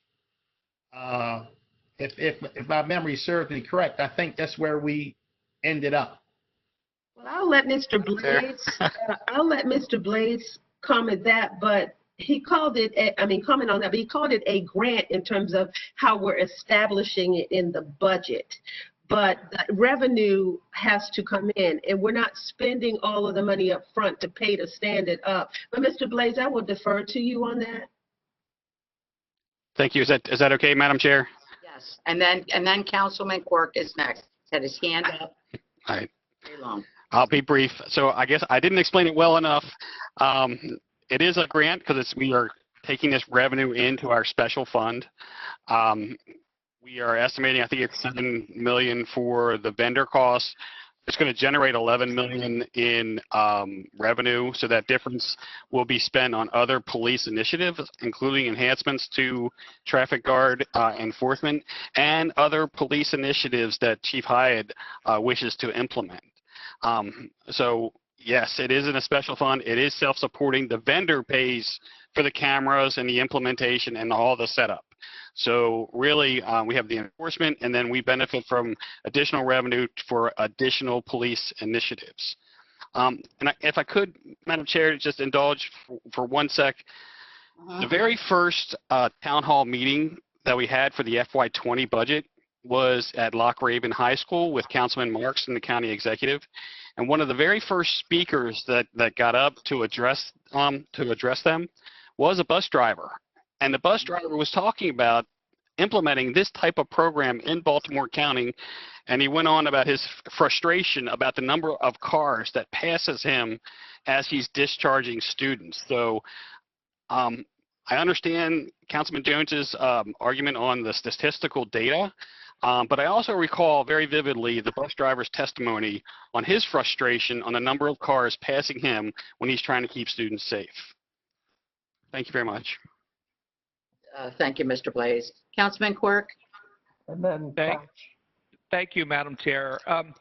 I guess I'm hearing all these datas and figures being thrown, and I'm still confused because I think if I'm correct, I heard the chief say that we think there's going to be about 150,000 incidents per year in Baltimore County. Is that correct, Chief? That was based on when the bus drivers were counting during a finite period of time in a day, and then through a mathematical equation that was estimated for the school year. So that's roughly what their data showed.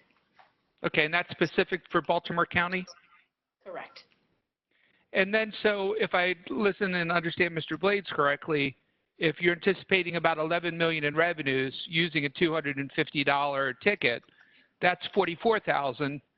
So I guess just looking at the numbers, you know, that's only a difference of 106,000 in our estimates. So I don't know, maybe somebody can help me out just looking at the numbers here. Anybody? That would be you.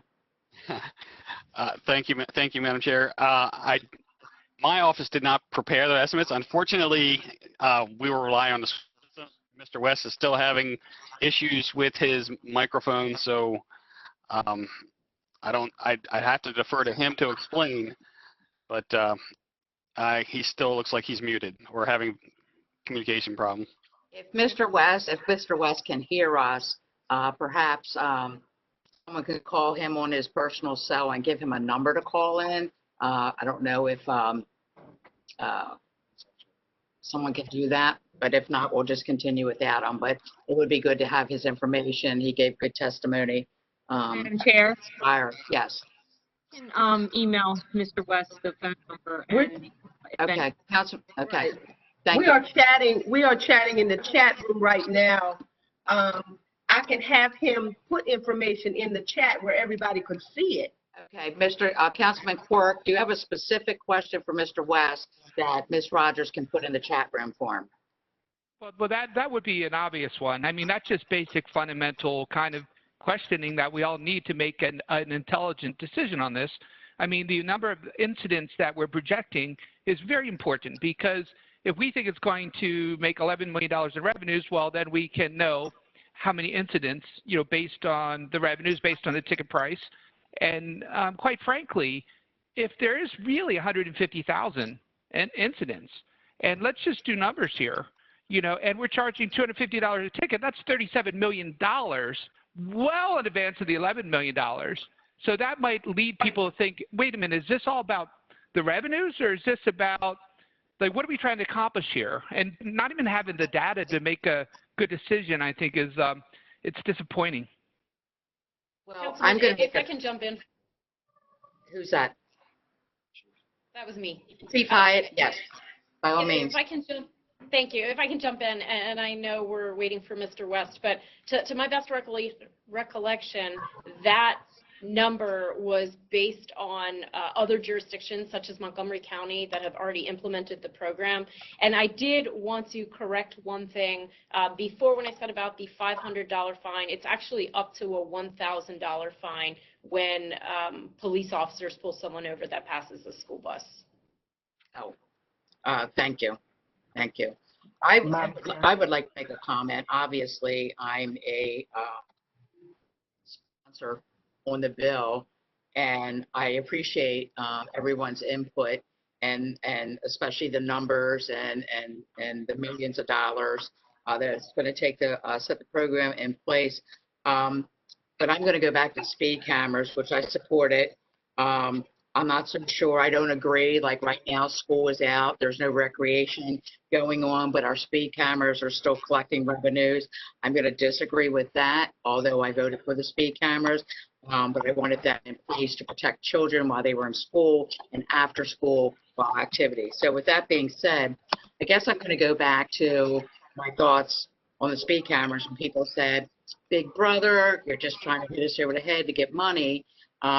You know, $40, $40, it's not right. And I'll go back to say, well, if you don't speed, you won't have to pay the 40. So I'll go back to the same thought process to the bus. Don't pass a bus when the stop sign's out and you won't have a fine. I always use the logic of, I have very active twin grandchildren. They are now 7. They are very, I'm going to say very active, and they ride a school bus. And I can tell you, when they're coming off that bus, all they're thinking about is getting home to see their parent or to get a snack or to get on their tablets or to play outside on their bikes. They are not looking, whether they were 4, 5, 6, and now 7, they were not looking at it. You know, they're coming straight off that school bus. So I believe that it is up to us, the citizens of the county, to obey those laws, just like a stop sign. I got to stop for the stop sign, right? Yes. Mr. West is on, I believe. I unmuted you, Mr. West. Let's see if this will work. Yes, can you hear me? Yes, we can. Now, not if it's going to be like that. You may need to log off. I think it stopped. Try again. It did. It stopped. Okay, Mr. West, are you with us? Yes, I am. Okay, Mr. Crandall has, Councilman Quirk has a specific, I think, wasn't it, Quirk? It was Quirk. Question for you. Councilman Quirk, are you there? Mr. West is here. Yeah, Yes, I and Mr. West, I mean, I think it's really important for us to understand basic kind of, numbers when we're looking at this. For example, how many incidents do we think are going to happen? What is the total revenues we need to offset the cost? Because anything that's north of that cost is money that's going to the general revenues of Baltimore County. And so some people could argue that, well, maybe that is more of a revenue grab, so to speak. Because if it's just about offsetting the cost, we can back into the number of what we need to charge per ticket price, for example. So can you give us some more just fundamental data on what your numbers are saying specific to Baltimore County? Absolutely, Councilman Quirk. So I would reiterate that it is not by any means a financial endeavor. It is absolutely a student safety endeavor. The calculation that we use for the number of citations is a formula that was proposed by one of the vendors, but also that we gathered from Montgomery County Public Schools in particular. So in speaking with their Director of Transportation, we looked at how many buses they had the system implemented on and the number of citations, and it averages about, it's 0.3 citations per vehicle. So we took that calculation and looked at 800 buses that we put on the road, and that's how we came up with the projected number of citations that Baltimore County Public Schools would generate. So it's based off of the lived experience, if you will, from Montgomery County Public Schools. So that averages approximately 240 citations a day if all buses are running. Don't forget that we're running in the morning and in the afternoon, so it's multiple instances that you have vehicles making stops. So collectively, if it's 240 citations per day, and we're assuming that the fine amount will be $250, which is again based off of other local education agencies and what their jurisdictions have determined, 186 days per school year, That is how we came up with the $11.1 million revenue pot. After you have that $11 million that is collected by citations, you take off the cost of running the program. So I believe it was already testified that the company, they pay for the cameras, they pay for the connectivity, they pay for the entire infrastructure, they pay for the staffing that's required to manage the citations and forward them to the police department. After the costs have been funded, have been resolved, the revenue that's left is then shared. So a portion stays with the vendor, and then a portion goes to Baltimore County. And that portion, by mandate, is used for other safety mechanisms or safety endeavors that Chief Hyatt would deem appropriate.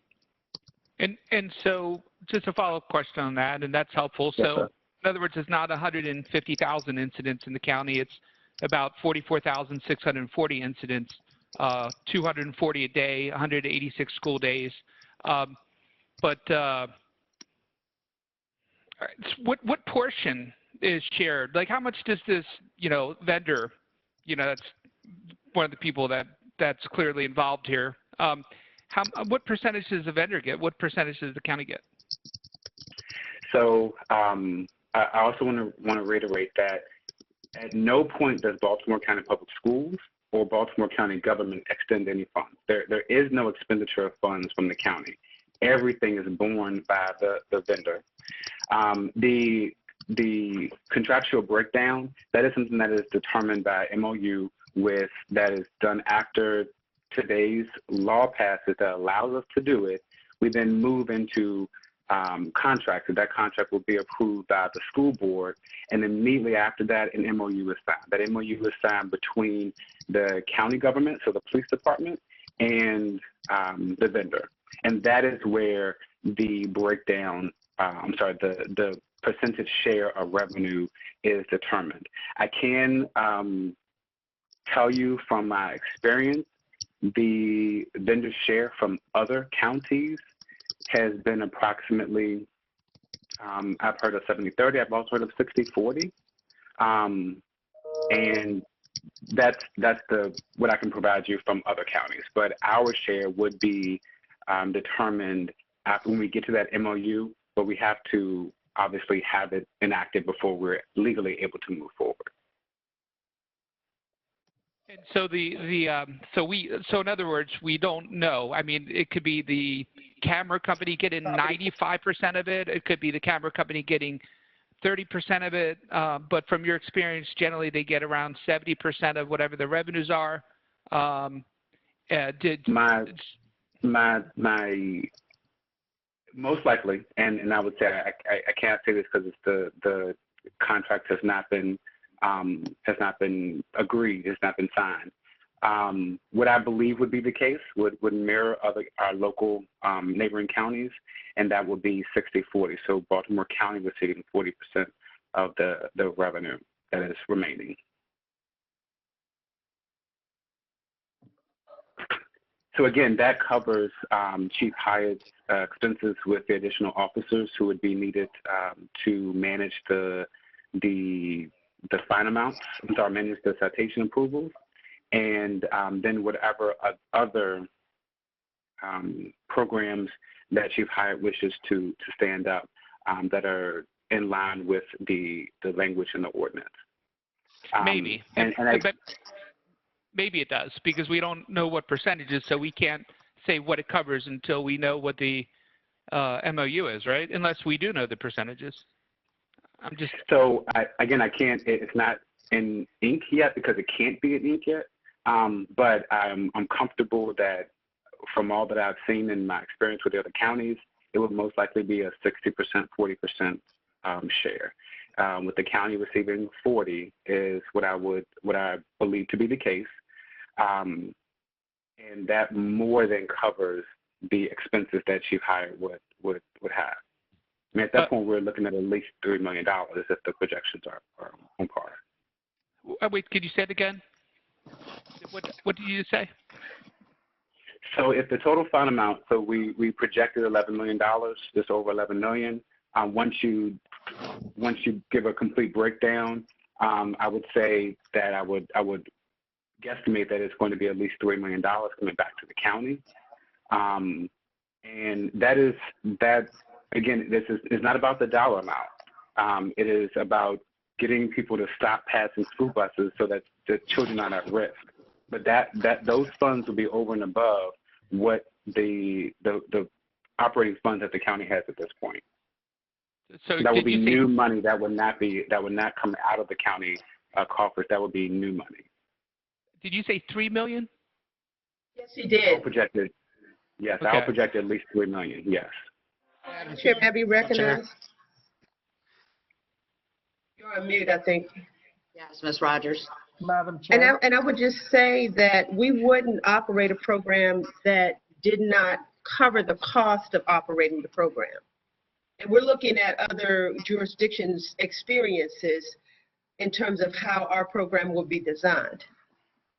So Councilmember Quirk, I understand your concern, but the cost of what is needed on our side to cover the expense and that is over an amount is to be invested in public safety kinds of endeavors. And Chief Hyatt has clearly indicated that she wanted to help supplement the crossing guard effort. I think it's, Madam Chair, if I could say one thing really quickly, is I think it's really important for the council to understand that these numbers are predicated on $250. So if we change the amount per ticket or per incident, that totally changes the numbers too, and what this brings in or what it doesn't bring in.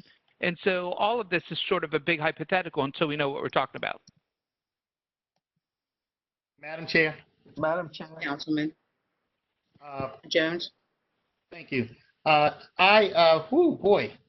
tell you. So, Mr. West, I'm just curious. Let me make sure I have it right. We're going to charge the citizens $250. And we have the unemployment rate at the highest rate in the history in Baltimore County. We have people, we are on the corners feeding people daily, which to our credit, we're giving out 50, 60,000 meals a day to students. And we are going to charge the citizens $250 for going past a school bus, which, by the way, may not even be running until January. Nobody says they're going to be here in September. And we're going to collect $11 million from that action. We're going to pay a vendor $7.7 million for running it. And we're going to get $3 million for other things. So I guess my question for you, because I was really taken back, I was sort of like my eyes lit up when you said you were talking to the vendor. I'm curious, can you tell me, Mr. West, who called who first? Did we come up with this idea, or did a vendor call us with this idea? Councilman Jones, so this has been a request, a initiative that the school system has been looking at for a number of years, because we participate with the Maryland State Department of Education every year.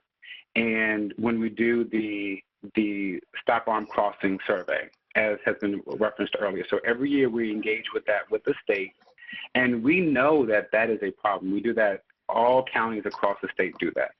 So in speaking with our colleagues in other jurisdictions, and speaking with our very own drivers who have been, and I have driven school buses myself, and I know that vehicles pass us. So we initiated that to say, what mechanisms, what strategies can we put in place to reduce this? So this was initiated by our staff, our colleagues, and the school board. The vendor did not contact us. Okay, And to be clear, we called a vendor. A vendor did not call us. What we did was we looked at No, that all of the Mr. West, no due disrespect. No due disrespect. I'm just trying to get to like a real clear cut answer. okay. You're saying we called a vendor. A vendor did not call us. I'm not talking about the problem and how long Correct.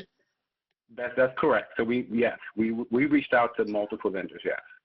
So let me ask you another question, Mr. West, because you work for the school system. And is there any money in this program for the education or the safety, education or safety programs for children? So, and there's a safety program that we engage in. The money's in this program. Yes. So part of the Last time we safety. talked about this, the answer was no. So I'll just refresh your memory. The school system does not receive dollars. We do not receive any dollars from this program. What we do get are the camera systems that are going to be on the bus that are going to be able to access remotely. That is a significant increase in safety for us. That is one significant improvement that we're able to make. And we also get the technology for the pre and post trip inspection that's electronically recorded. Mr. West, we have cameras on the bus now. Isn't that correct? We do. Okay, thank you. I mean, we have cameras. They may not be the best cameras, but they certainly record what's going on the bus. Okay, I'm okay. I Chair? got a good picture. Yes, Councilman Catch. Yes, I have contacted a member of the Montgomery County Council to get his opinion of this program. He was there when it was initiated. He's still on the council, and he said it has significantly improved this problem. And I don't know, maybe because my district is so rural, I don't know. I get many calls from crossing guards who say, Wade, this particular car with this license plate has passed a school bus 3 times this week. And of course, there's nothing that can be done about that at this point. You're going to have to send police there to monitor it, et cetera. But let me just say that statistically, with the number of vehicles passing school buses, it is unbelievable that we haven't had any instances in Baltimore County that we didn't have any last year. Now, in my own district, when I was in the state legislature, along Old York Road, which is going north on 83, it's the last exit. A 7th grader was run over and killed by a school bus in the morning. And all I can say is that, you don't want anything like that happening in your district or at all. It was gut-wrenching. It really was. And the fact that Montgomery County has had such success with this program, the fact that this program is not a financial loser is significant. So I just, and as far as who requested what, I went to the county executive about a year ago and I said to him, will you support legislation for cameras on school buses? And he said, just wait for a while. And so I know the school systems wanted it. I wanted it, so I don't think it was any issue of the company that installs these cameras calling anybody. I called separately, as I said. So this is a problem we can solve, go a long way towards solving. And as I said, you don't want to have to go to a funeral of a young person who was struck by a bus because unfortunately, in this case, it was pretty awful. And, I got to hear numerous times what happened. And so we want to make sure that our students going to school are going to be safe. Thank you. Madam Chair. I have a question for Mr. West. Mr. West, will there ever be a time where you wouldn't be ticketed if the arm was out and you passed? You would always receive a ticket, no exceptions? Chairwoman, there is a approval process. So to just explain a little bit of the process, when the amber lights are activated, the camera systems record when that occurs. When the stop arm actually is deployed and the lights turn red, the camera system records when that occurs. As a car passes a threshold and is confirmed to have passed the school bus while the red lights have been activated, the software and the staff look at how long the driver had warning with those amber lights, and that is determined by the video camera. They can actually see, did the driver know approaching the vehicle that it was stopping? And so the software and the staff will make a determination to say this driver didn't know, or the bus put the stop sign out as the car was right next to it, they wouldn't have had an opportunity. So all that's taken into consideration. It is passed to the police department. They then find the sworn officers make the final determination if it's a true violation. If it is determined to be a violation and someone wishes to contest it, they still can go to court. There is a threshold. Okay. I was only inquiring because I know that a lot of school buses, well, they all stop for railroad crossings, right? But nobody's getting in off the bus, but for some reason that's a law. And I know that cars don't stop for that when they're on, 2 lanes over. They may stop when they're 1 lane over. So does the camera have the ability to actually see if there's a median in between you or you're 2 lanes over? Does it only count if you're in the lane next to the bus? That's a great question. The camera it actually records the 4 lanes. So it can see if there's a median, and so can the staff. They can see that if there's if the road is divided, then the vehicles going in the opposing lane legally do not have to stop. And so they would not have committed a violation. And also at the railroad tracks, I'm hoping you're not seeing this, but buses are actually not supposed to activate their red lights at the railroad tracks.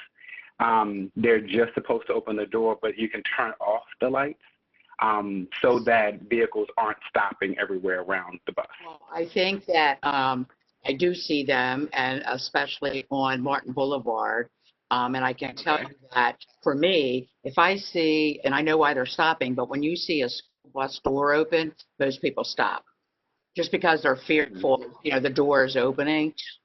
So I think most people slow down and don't rush past that bus. Well, thank you for that clarity. I appreciate it. Councilman March? You're welcome.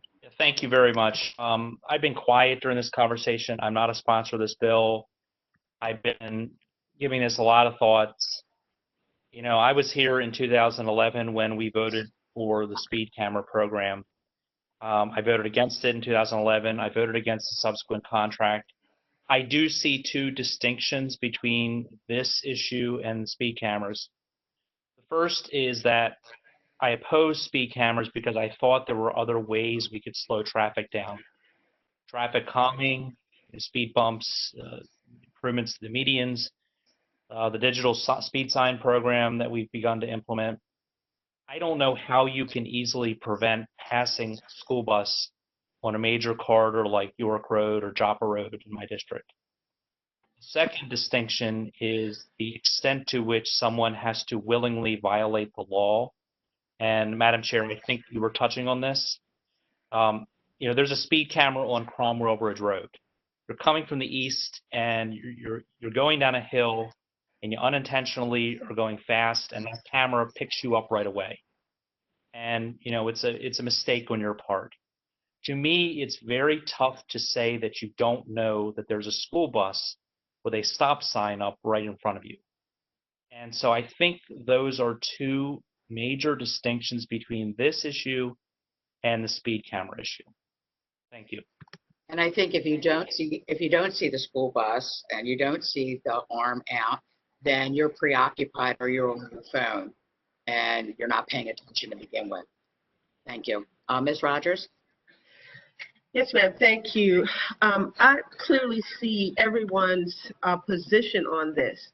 But what I want to reiterate is back in the fall, when the county executive asked me to research and see what the feasibility was, we went to the school system and began to talk to them about this effort. And I was pleased to find that they had done extensive research with their counterparts in other jurisdictions. So it wasn't that it was just reaching out to vendors, if you will. The other thing is this is a statewide issue that is talked about among all of the school systems.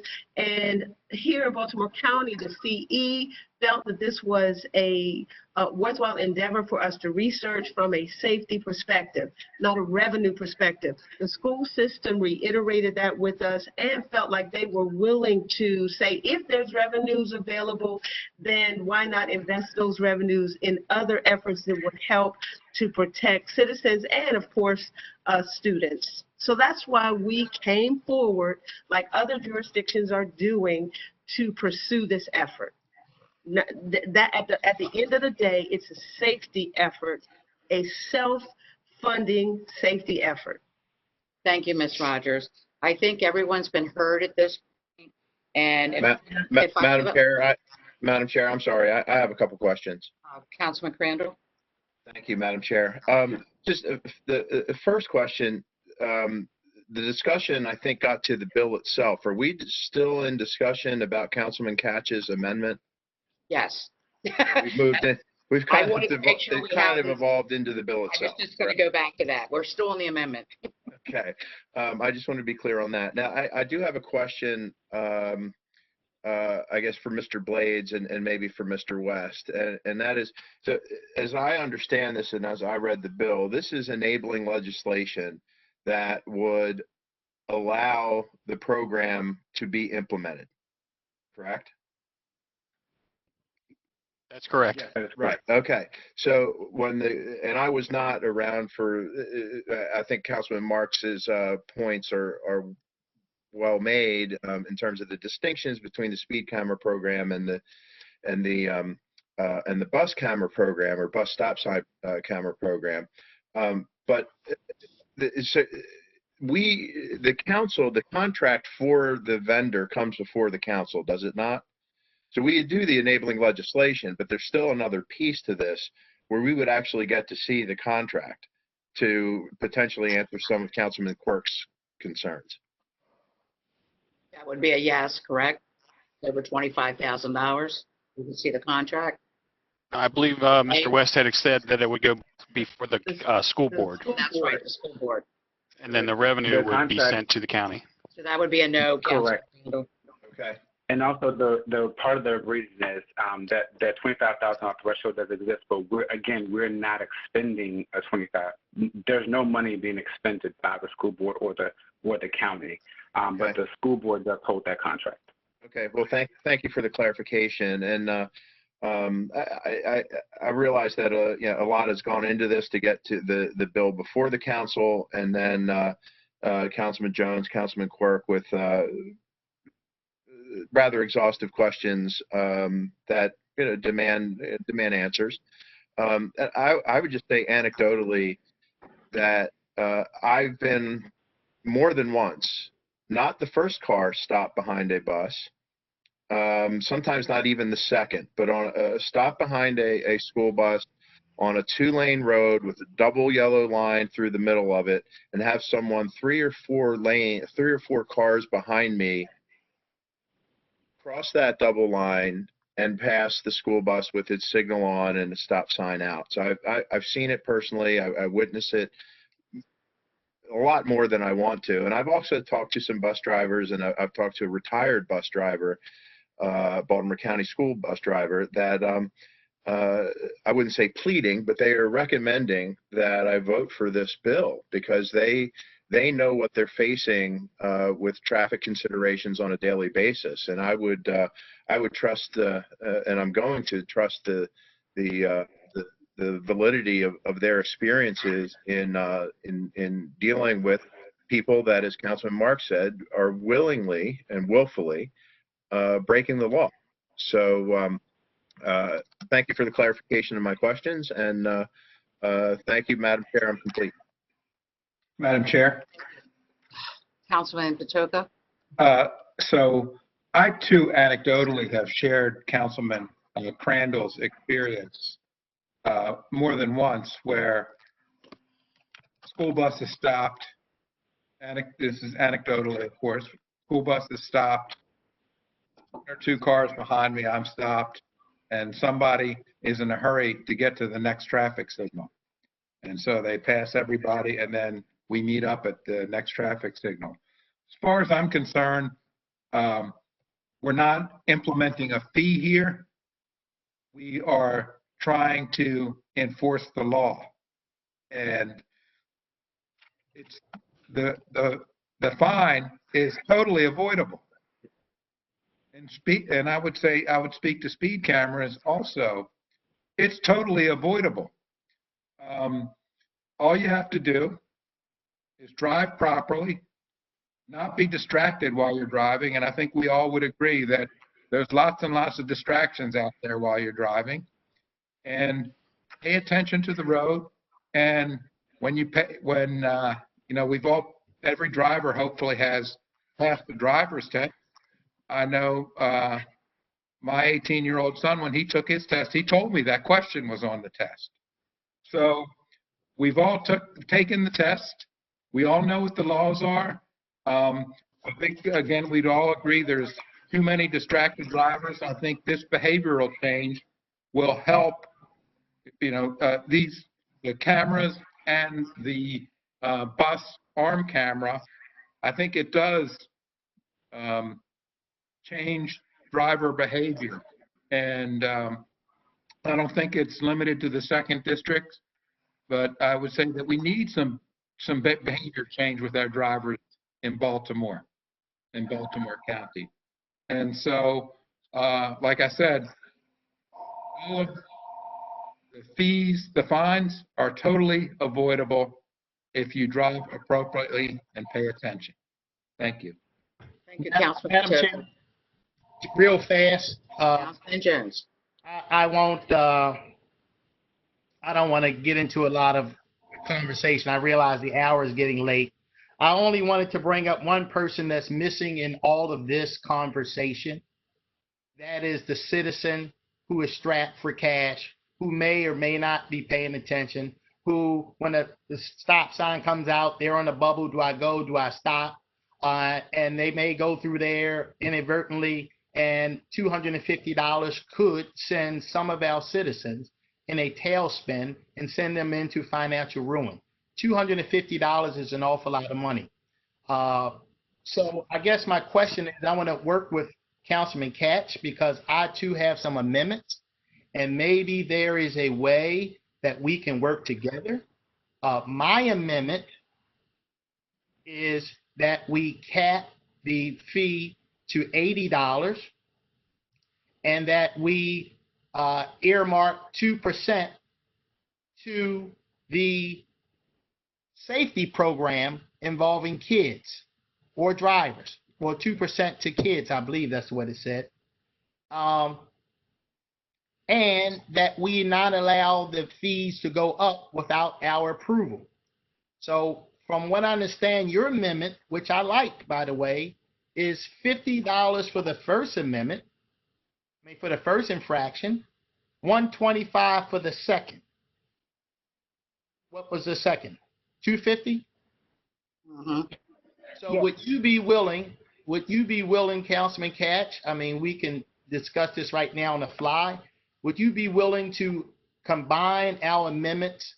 In other words, I will take my bill, my amendment, and roll it into yours, where we get $50 for the first one 125, I'm going up from 80. You're coming down from 250 for the second infraction.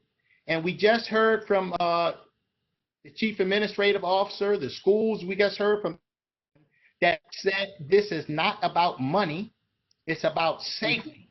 I think people will learn their lesson with a $50 fine or a $125 fine just as much as they would from a $250 fine. $250 can financially ruin people who are, number one, they just, hopefully they recovered by the time we've gotten these cameras on the system, but many people won't recover from the financial condition they're in today. So if it's not about money and it's all about safety, then why not, are you willing to combine our amendments to what I said, Councilman Catch? Do you, what about the third infraction? Proud to be a. Well, I'm okay with the third infraction being 250. Then I don't think I like it too much, but I could accept it, yeah. I think after a third infraction, you should probably lose your license. Right. Councilman Just Jones? saying. Chair. I'm just saying. Madam Chair. Thank you. Councilman Catch. Thank you, Madam Chair. I just want to make a comment that driver incompetence, driver negligence has nothing to do with socioeconomic status. There are bad drivers that are the wealthiest people in Baltimore County, and there are bad drivers that are struggling to make a car payment. So I don't think that really has any place in this discussion. And Councilman Jones, it's one thing if you get a little bit of heavy foot, or as Councilman Marks describes, you're coming down the hill. I get that. But if you can't see a yellow school bus with flashing lights with a stop sign extended from it, you shouldn't be behind the wheel anyway. That's all I have to say on that. Madam Chair, I did not want to go here, but let me just take one moment. First of all, we all are painting this picture that there's a school bus in front of you with a stop sign out. The fact of the matter is, cars will be following the school bus down the road. Sometimes the school buses pull over next to the curb and wait for kids to come out of the house before they put the stop sign out. Sometimes, so when the school buses pull over and cars are driving around the school bus, there's going to be a split second when that bus driver decides to put the flashing stop sign out. So it's not as if everyone is going to be riding down the road and there's a school bus sitting in front of you. So in some cases, school buses are going to pull over and drivers are going to drive around the school bus. And when they're driving around the school bus, at some point, the driver puts the stop sign out. The second, Jones, when a school bus is pulling over, I'm sorry to interrupt you, but when a school bus is pulling over, flashing red lights happen before they pull over. Amber. Whether you're directly behind them or not. They're amber lights that start flashing ahead of time. Not all the time. Sometimes they wait for the kids to come out of the house. Well, and I thought that Mr. West had already explained very well when the cameras are actually activated. And Mr. West, if you want to explain that again. Yes, I'll be happy to. The systems are tied into the electronic systems of the school bus. The camera systems are tied into electronic systems. So when the driver activates those amber lights, it is time-stamped, and there's an exact GPS coordinate that's established. When the driver activates the red light, there is a timestamp and an exact GPS coordinate that is created. The camera systems are monitoring the length of time that the amber lights were activated, so they can determine how long other drivers had for warning. And there's an ongoing video that's being recorded, so the cameras and the staff can determine if vehicles are approaching the bus, how long they were approaching the bus before they actually crossed the threshold when the red lights were activated. So it is unlikely that by happenstance, a vehicle would just get a citation. That's simply, there are safeguards to avoid that. Minimally, if a driver does feel that it was unfair, they can absolutely go to court and the video evidence can be provided, and the judge can make that decision. But safeguards are put in place to avoid that from happening. Madam Chair, if Yes, Councilman. Councilman, I haven't done the amendment yet, so I just want to make everybody clear on that. Go ahead. Councilman Catch, getting back to you and your amendment, if I heard you correctly, you were okay with combining our amendments together? I've had a slight change of heart. What I'd like to do, after what the chairman said, which is right, oh my gosh, how many chances do you give people before that, you take drastic action? I would agree to the third, fourth, and fifth, or whatever, being $500. So the first is 50. The second, would you say 125? And then beyond that, $500. Because this is a very serious offense. We are putting children, adults, teachers in jeopardy by not controlling this problem. And I can assure you it is a problem. And Councilman Catch, I think you can almost put it in the same category as drinking and driving, right? So the first time the fine's not as heavy, it's your first time. The second time it gets a little higher, but the third time maybe you kill somebody, right? So I'm just saying. So okay. So what are we doing on this amendment? Councilman Jones, I'll go along with 50, 125, and 500. Councilman Katz, I would ask you to please consider the fact that I think I can go with the 50, 125, and the 250. I think people will learn their lesson. The only problem I have with the 500 is we have senior citizens out there driving. And I know we learned things in driver school, but some of them haven't been in driver school in 50, 60 years. So when we get to that third and fourth lane out there, I would hate that a person make the same mistake twice and not even know it, because they're not getting the benefit of having a police officer pull them over. They're getting this ticket in the mail. They can make this mistake a couple of times and not even know it, that they made a mistake. And then they get the tickets in the mail, and next thing you know, they owe $1,000 or more. So I can't go with 500. That just seems like that's an awful lot. I know for a fact a gentleman, a senior, who was taking his grandson to school, who drove through the speed zones in the school 3 times in a week and didn't even know he got a ticket until he got 3 of them in the mail. And that $120 was very devastating to him. He paid it, but he made sacrifices to pay it. So I would be real careful before we start talking about a $500 fine, especially for somebody who won't even know they made the first infraction until they get the ticket in the mail. Councilman Jones, I'm going to disagree with you on that, because if respectfully, because if you're going 47, 48 miles an hour in front of a school, you got no business driving.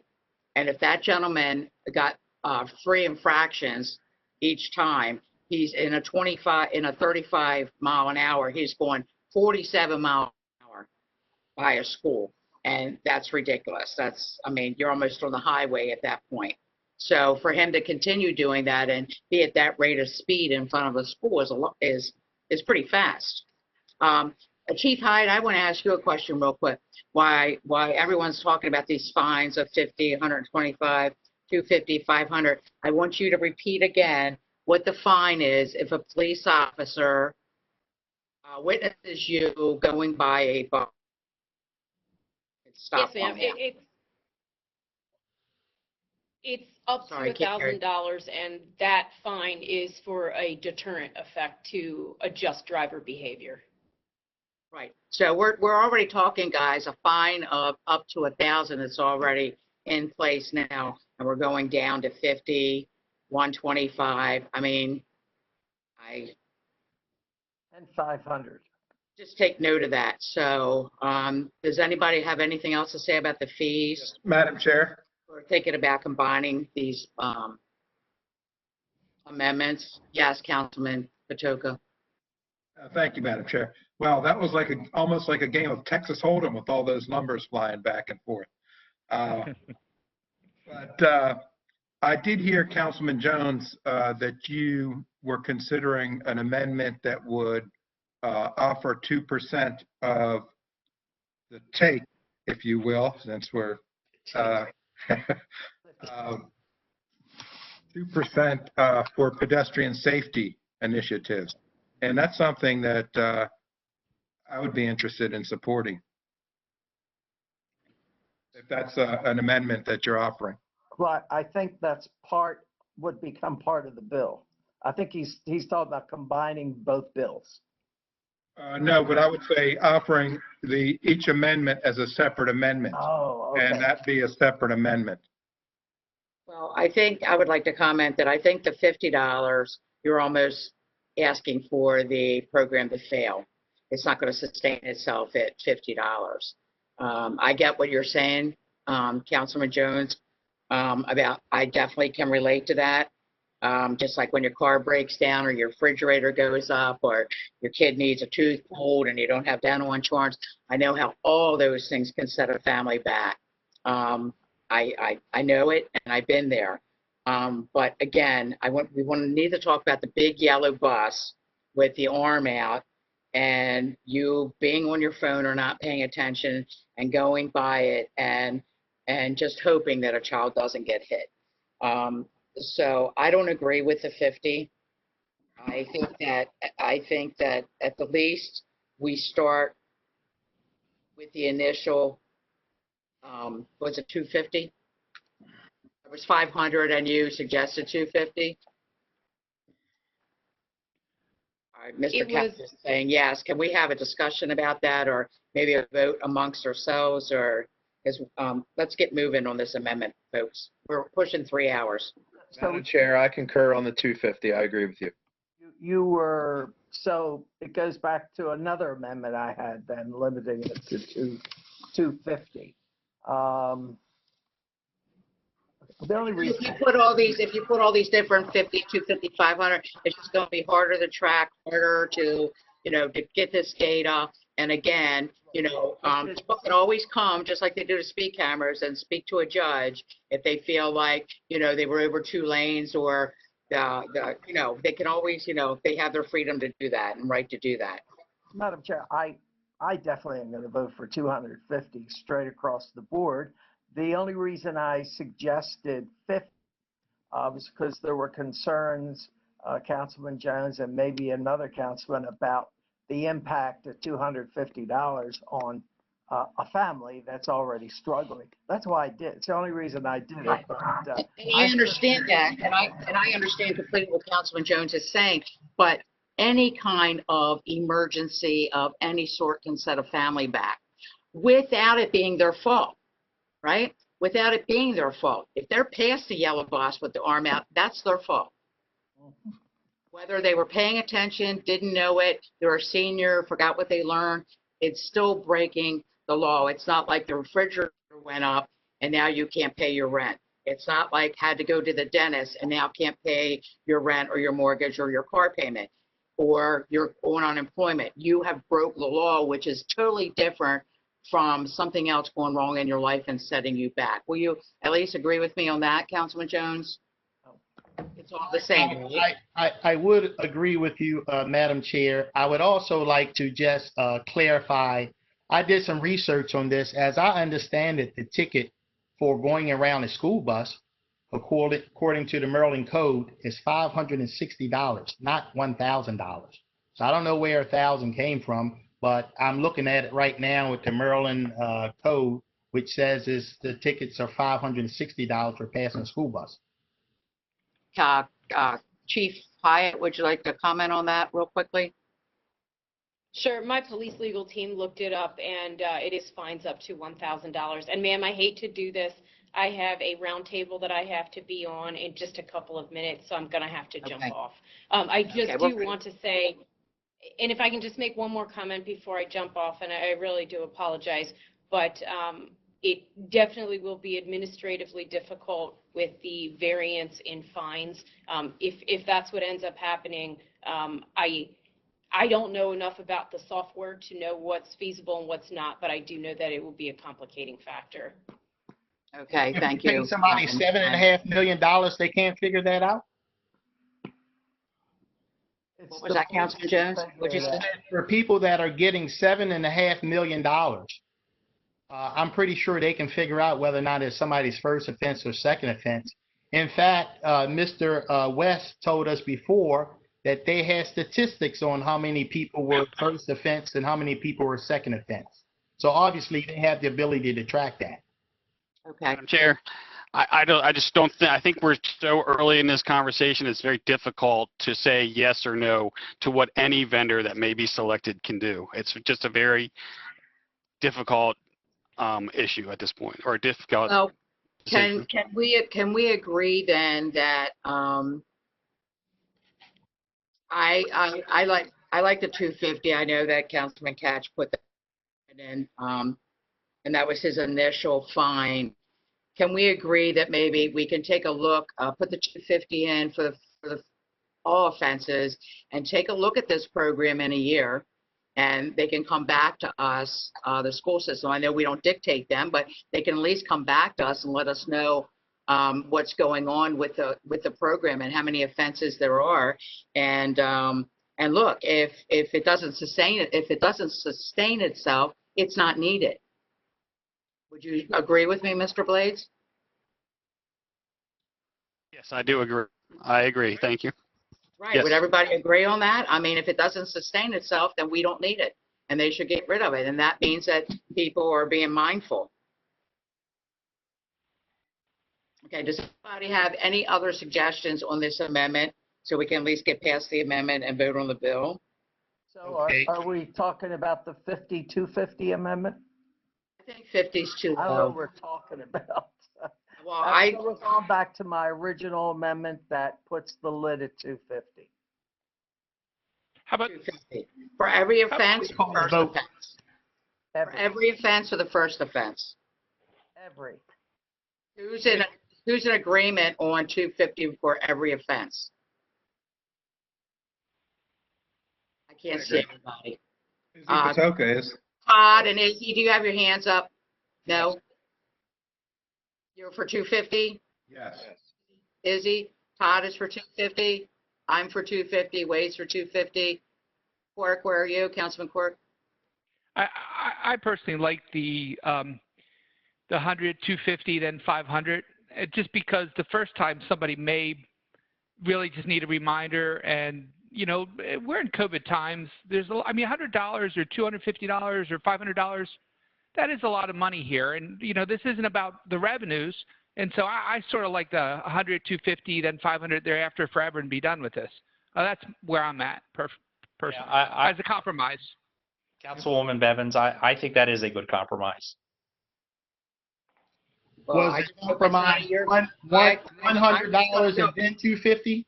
I'm just going to go on the record and say I hope it's none of your children or grandchildren getting off that school bus. But Madam Chair, to be quite honest, there hasn't been a kid struck getting on or off a school bus in 10 years in Baltimore County. Understand that. And the only one that Councilman Wade Catch is talking about is where a school bus driver hit someone. But the point is that we are hearing, I don't know if you are, but everyone's hearing from their school bus drivers about how frequent this does happen. There's nobody there to witness it. And if it wasn't for, I guess, a school bus driver paying attention to who's around, when they open that door, they may be saying to that student, wait, not safe, wait, don't cross yet, just because the door's open, wait. You know, because the school bus driver is usually looking in the side mirrors when a car is coming, and they've probably saved many a child before the child's gotten out of the bus. I'm just saying, we're dealing with something with breaking the law, not something else that's going to set you back. You know, I don't think I've ever went around a school bus, and maybe I'm more mindful of that because I've had children ride school buses. Maybe people that aren't familiar with their children or grandchildren or family member being on a school bus. I'm just saying, I don't like the 50. I get where you're coming from, Councilman Jones, Councilman Quirk. You're saying it's COVID out. By the time this contract goes into effect, our kids go back to school. Is it going to be COVID? You know, I don't know. I don't really like not having control over this and the school system having the control over it. I wish we had more control. Well, we can have control. We can make that control right now, Madam Chair. It doesn't happen unless we say okay, so we can bring that contract before us.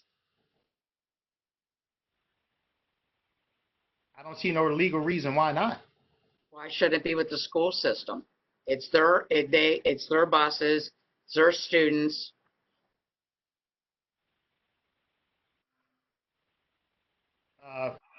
Marks, did I hear? Can we? We need to get back to, I don't mean to cut anybody short, but we need to get back to Councilman Catch's amendment, right? And that amendment before, and that was Councilman Catch. And now you're saying that you're satisfied at 250 for all offenses? Yes. And we raised our hands. So, Mr. Boswick, can we do a vote on the 250 for the fine on the amendment as a separate amendment, or would that be included in the amendment? Well, the amendment that, as I understand it, that is now before you based on, it's Mr. Catch's amendment at the moment, that is before you, to my understanding, is that a violation would be $250 and that any proposed increase in the civil penalty would be subject to approval by the council. So unless Mr. Catch has a different, unless I heard wrong, that's my understanding. Okay, I'll second that. That was his second amendment. What second amendment? His first amendment was $50 and $250. Well, right. What was initially offered, but no motion was made. It was just an amendment that Mr. Catch was discussing, was that 50 to 250. But I think where he is now is just straight 250. But I don't want to speak for Mr. Catch. You're correct. Okay, I'll second that. So is there a motion on $250? It's been done twice. Okay. And I'll second. And Mrs. Bevins seconded. So Mrs. Bevins would call the roll on that amendment. Yes, please call the roll on that amendment. Mr. Catch, Yes. Mrs. Bevins, Aye. Mr. Patoka, Aye. Mr. Jones, Nay. Mr. Marks, No. Mr. Quirk, No. Mr. Crandall. Aye. That amendment has passed by a vote of 4-3. Okay. Thank you. Amendment passes. Okay, now, are there any questions or comments on the actual bill 47-20? I think there's also another amendment, sorry to interrupt. I don't know I didn't know there was two. Go ahead. if Mr. Jones has any further amendments, but I believe Mr. Marks may have an amendment as well. Mr. Marks? I don't think this will be as controversial. This simply implements a reporting requirement for the county council, simply such as what we have for speed cameras. That's correct. I'm sorry, could you repeat that, Councilman Marks? This simply implements a reporting requirement to the county council, similar to what we have for the speed camera program. Okay. Did you put a motion in? I'll motion that we adopt that. Second. I'll second. Mr. Secretary, please call the roll on the second amendment to Bill 47-20. Mr. Marks, Aye. Evans, Aye. Mr. Catch, Aye. Mr. Quirk, Aye. Mr. Crandall, Aye. Mr. Jones, Aye. Mr. Patoka. Aye. Okay, the second amendment to 47-20 has passed. Mr. Secretary, will you now please call the roll on 47-20? Madam Chair, Yes, before Councilman we call Patoka. on the bill, I didn't know if Councilman Jones was still interested in offering the amendment of 2% to pedestrian safety initiative.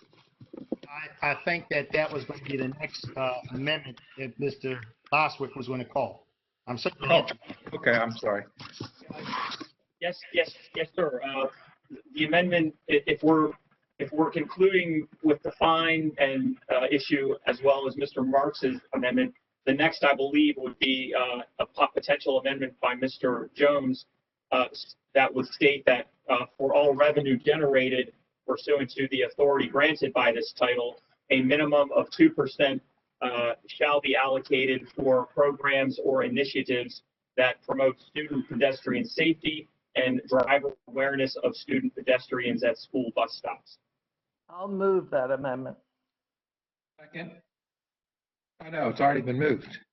Oh, it was? Oh, I'm sorry. Well, yeah, I'll move it. He can second it. Okay. Mr. Boswick, call the third amendment. Yes, ma'am. Mr. Jones, Aye. Mr. Patch, Aye. Mrs. Bevins, Mark, Aye. Mr. Quirk, Aye. Mr. Patoka, Aye. Mr. Crandall. Aye. Okay, that was the third amendment passed. Is there any more amendments? Madam Chair,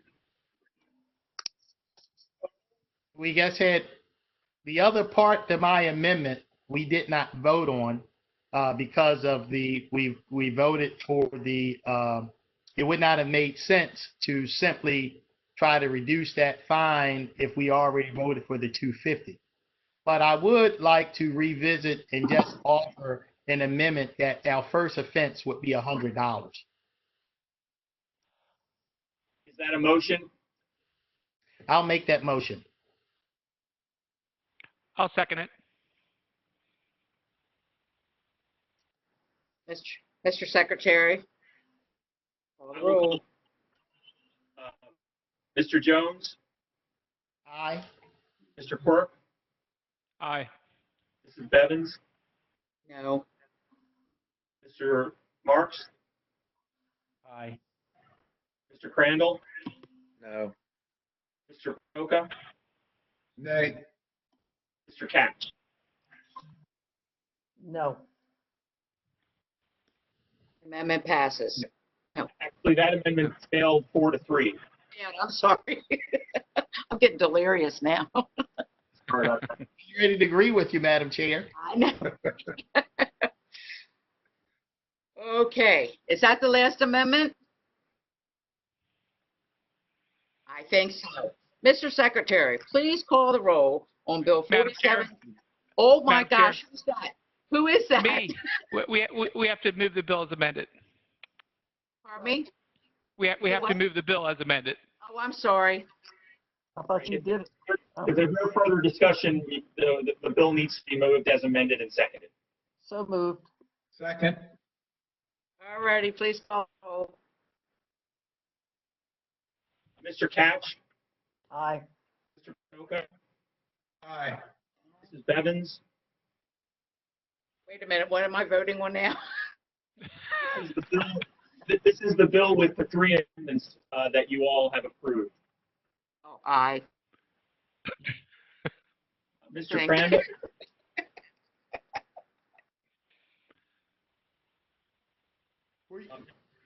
Mr. Crandall, Aye. Mr. Quirk, Aye. Mr. Jones, Nay. Mark. Aye. The bill passes as amended. There we go. That's the entire bill. Yes, ma'am. Okay. Can we move on to 20? Yes, ma'am. Bill 55-20 is an emergency measure entitled CARES Act Title III funding. I believe we have Laura Raleigh to testify. Yes, good afternoon, Madam Chair, members of the council. Thank you for being so patient and waiting your turn. We appreciate it. Yeah, sorry, my camera is not working. It looks like I'm in a house of horrors, so I won't be using the camera. Okay, we know you got your curlers in. It's okay. Okay, well, let me show you, just so you're not lying. I don't know why it's doing that. Oh my God, you got the blinking thing going on. Lauren had that last week. Yes, turn yourself off. Thank you. Let me see here.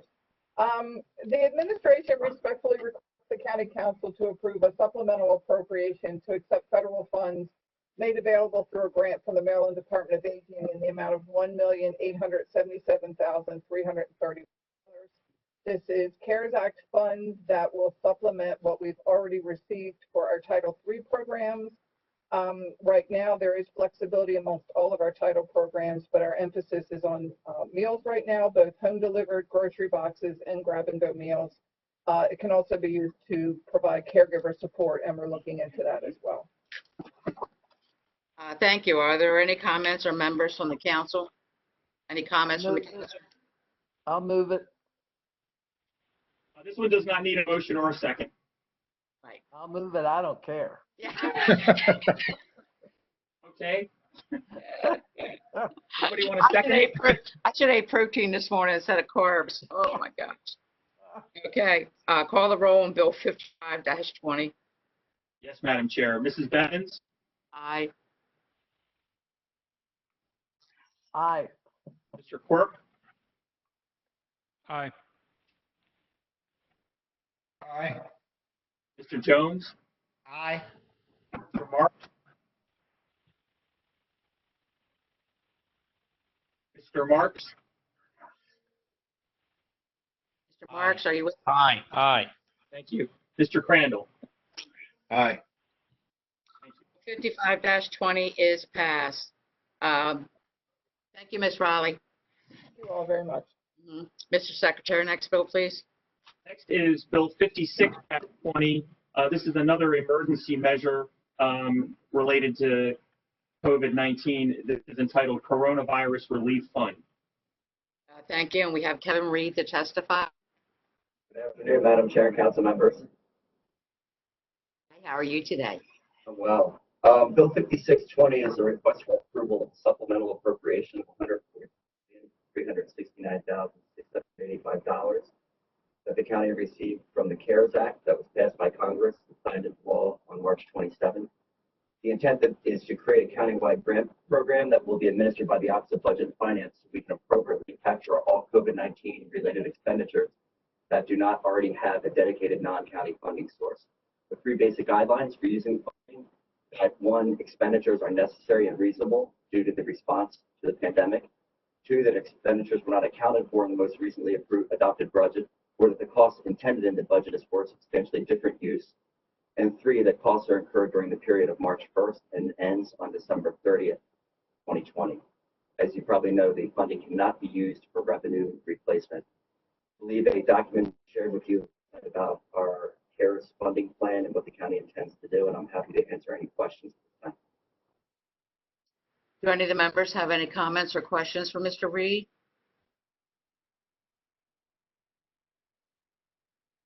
All right, Mr. Reed.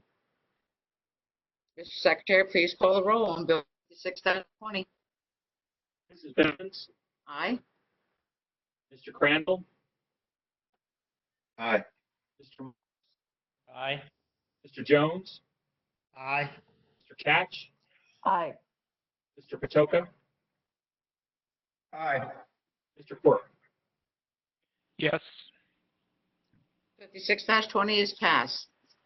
Thank you, Mr. Reed. There are no fiscal matters for consideration this morning. We will now consider miscellaneous business. Mr. Secretary, first item.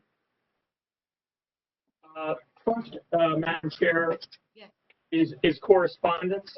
Whenever a contract over $25,000 is awarded by a process other than formal competitive bid, it is required that a copy of the contract be given to the county council and the nature and parties to that contract be announced by the secretary at the next legislative session following award.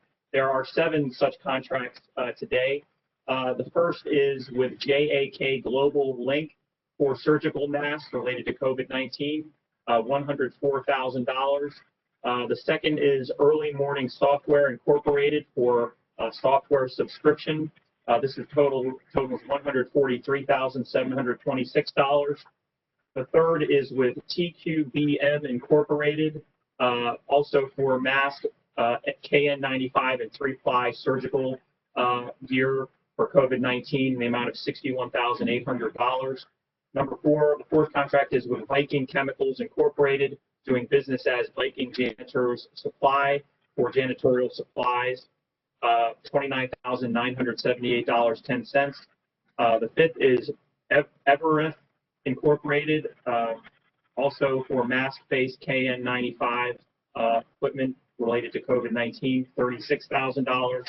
And number six is also with Evereth Incorporated, again, masks and KN95 for related to the COVID-19, in the amount of $39,900. And the last, number seven, is Reese WM Operators LLC, doing business as Home 2 Suites White Marsh, and this is for hotel accommodations during the COVID-19 pandemic. Total $90,924.25. Thank you, Mr. Secretary. Was the hotel accommodations due to the moving the folks out of the shelter? Yes, ma'am. The order is for the one-time purchase of hotel accommodations for clients of Baltimore County homeless shelters displaced because of COVID-19. Okay, thank you. And it's good to see that these masks are getting out. It's a shame, though, the prices went up due to the demand, but I'm glad to see that we're getting them and we're distributing them. Next item, please. Yes, ma'am. Resolution 50-20 is sponsored by Councilman Mark. This is to support a Main Maryland designation through the Maryland Department of Housing and Community Development for Towson. Councilman Marks, would you like to make a Thank comment? you. This is kind of a housekeeping resolution. The previous resolution we passed had the wrong name of program. Oh, okay. Is there a motion to approve resolution 50-20? So moved. Second. Okay. Mr. Secretary, please call the roll on resolution 50-20. Mr. Marks? Aye. Mrs. Evans? Aye. Mr. Pachoka? Aye. Crandall? Aye. Mr. Jones? Aye. Mr. Quirk? Aye. Mr. Catch? Resolution 50-20 is passed. Mr. Secretary, next item, please. I think that's the last item, Madam Chair. Okay. Oh, very good. We're coming down the home stretch. Mr. Secretary, is there any further business to come before the council? There is no further business, Madam Chair. Is there a motion to adjourn this meeting? I'll make the motion. Second. Second. All in favor? Aye. Aye. Aye. This meeting is adjourned. Thank you, Madam Chair. Thank you. I would like to thank each and every one of you that are on here today. I know this was trying. We've been at this for a little over 3 hours, I guess, 3 hours and 15 minutes.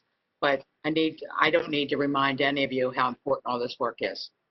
It's important, and each one of us is just trying to do a job for our districts and do the best for our constituency and make the county a good place to be. And I believe that we're all doing that in our work. So I want to thank everyone again, and I meant it in the message that I'm grateful for the administration and the work that we've done. I don't think we've ever worked this closely with an administration, and it felt good.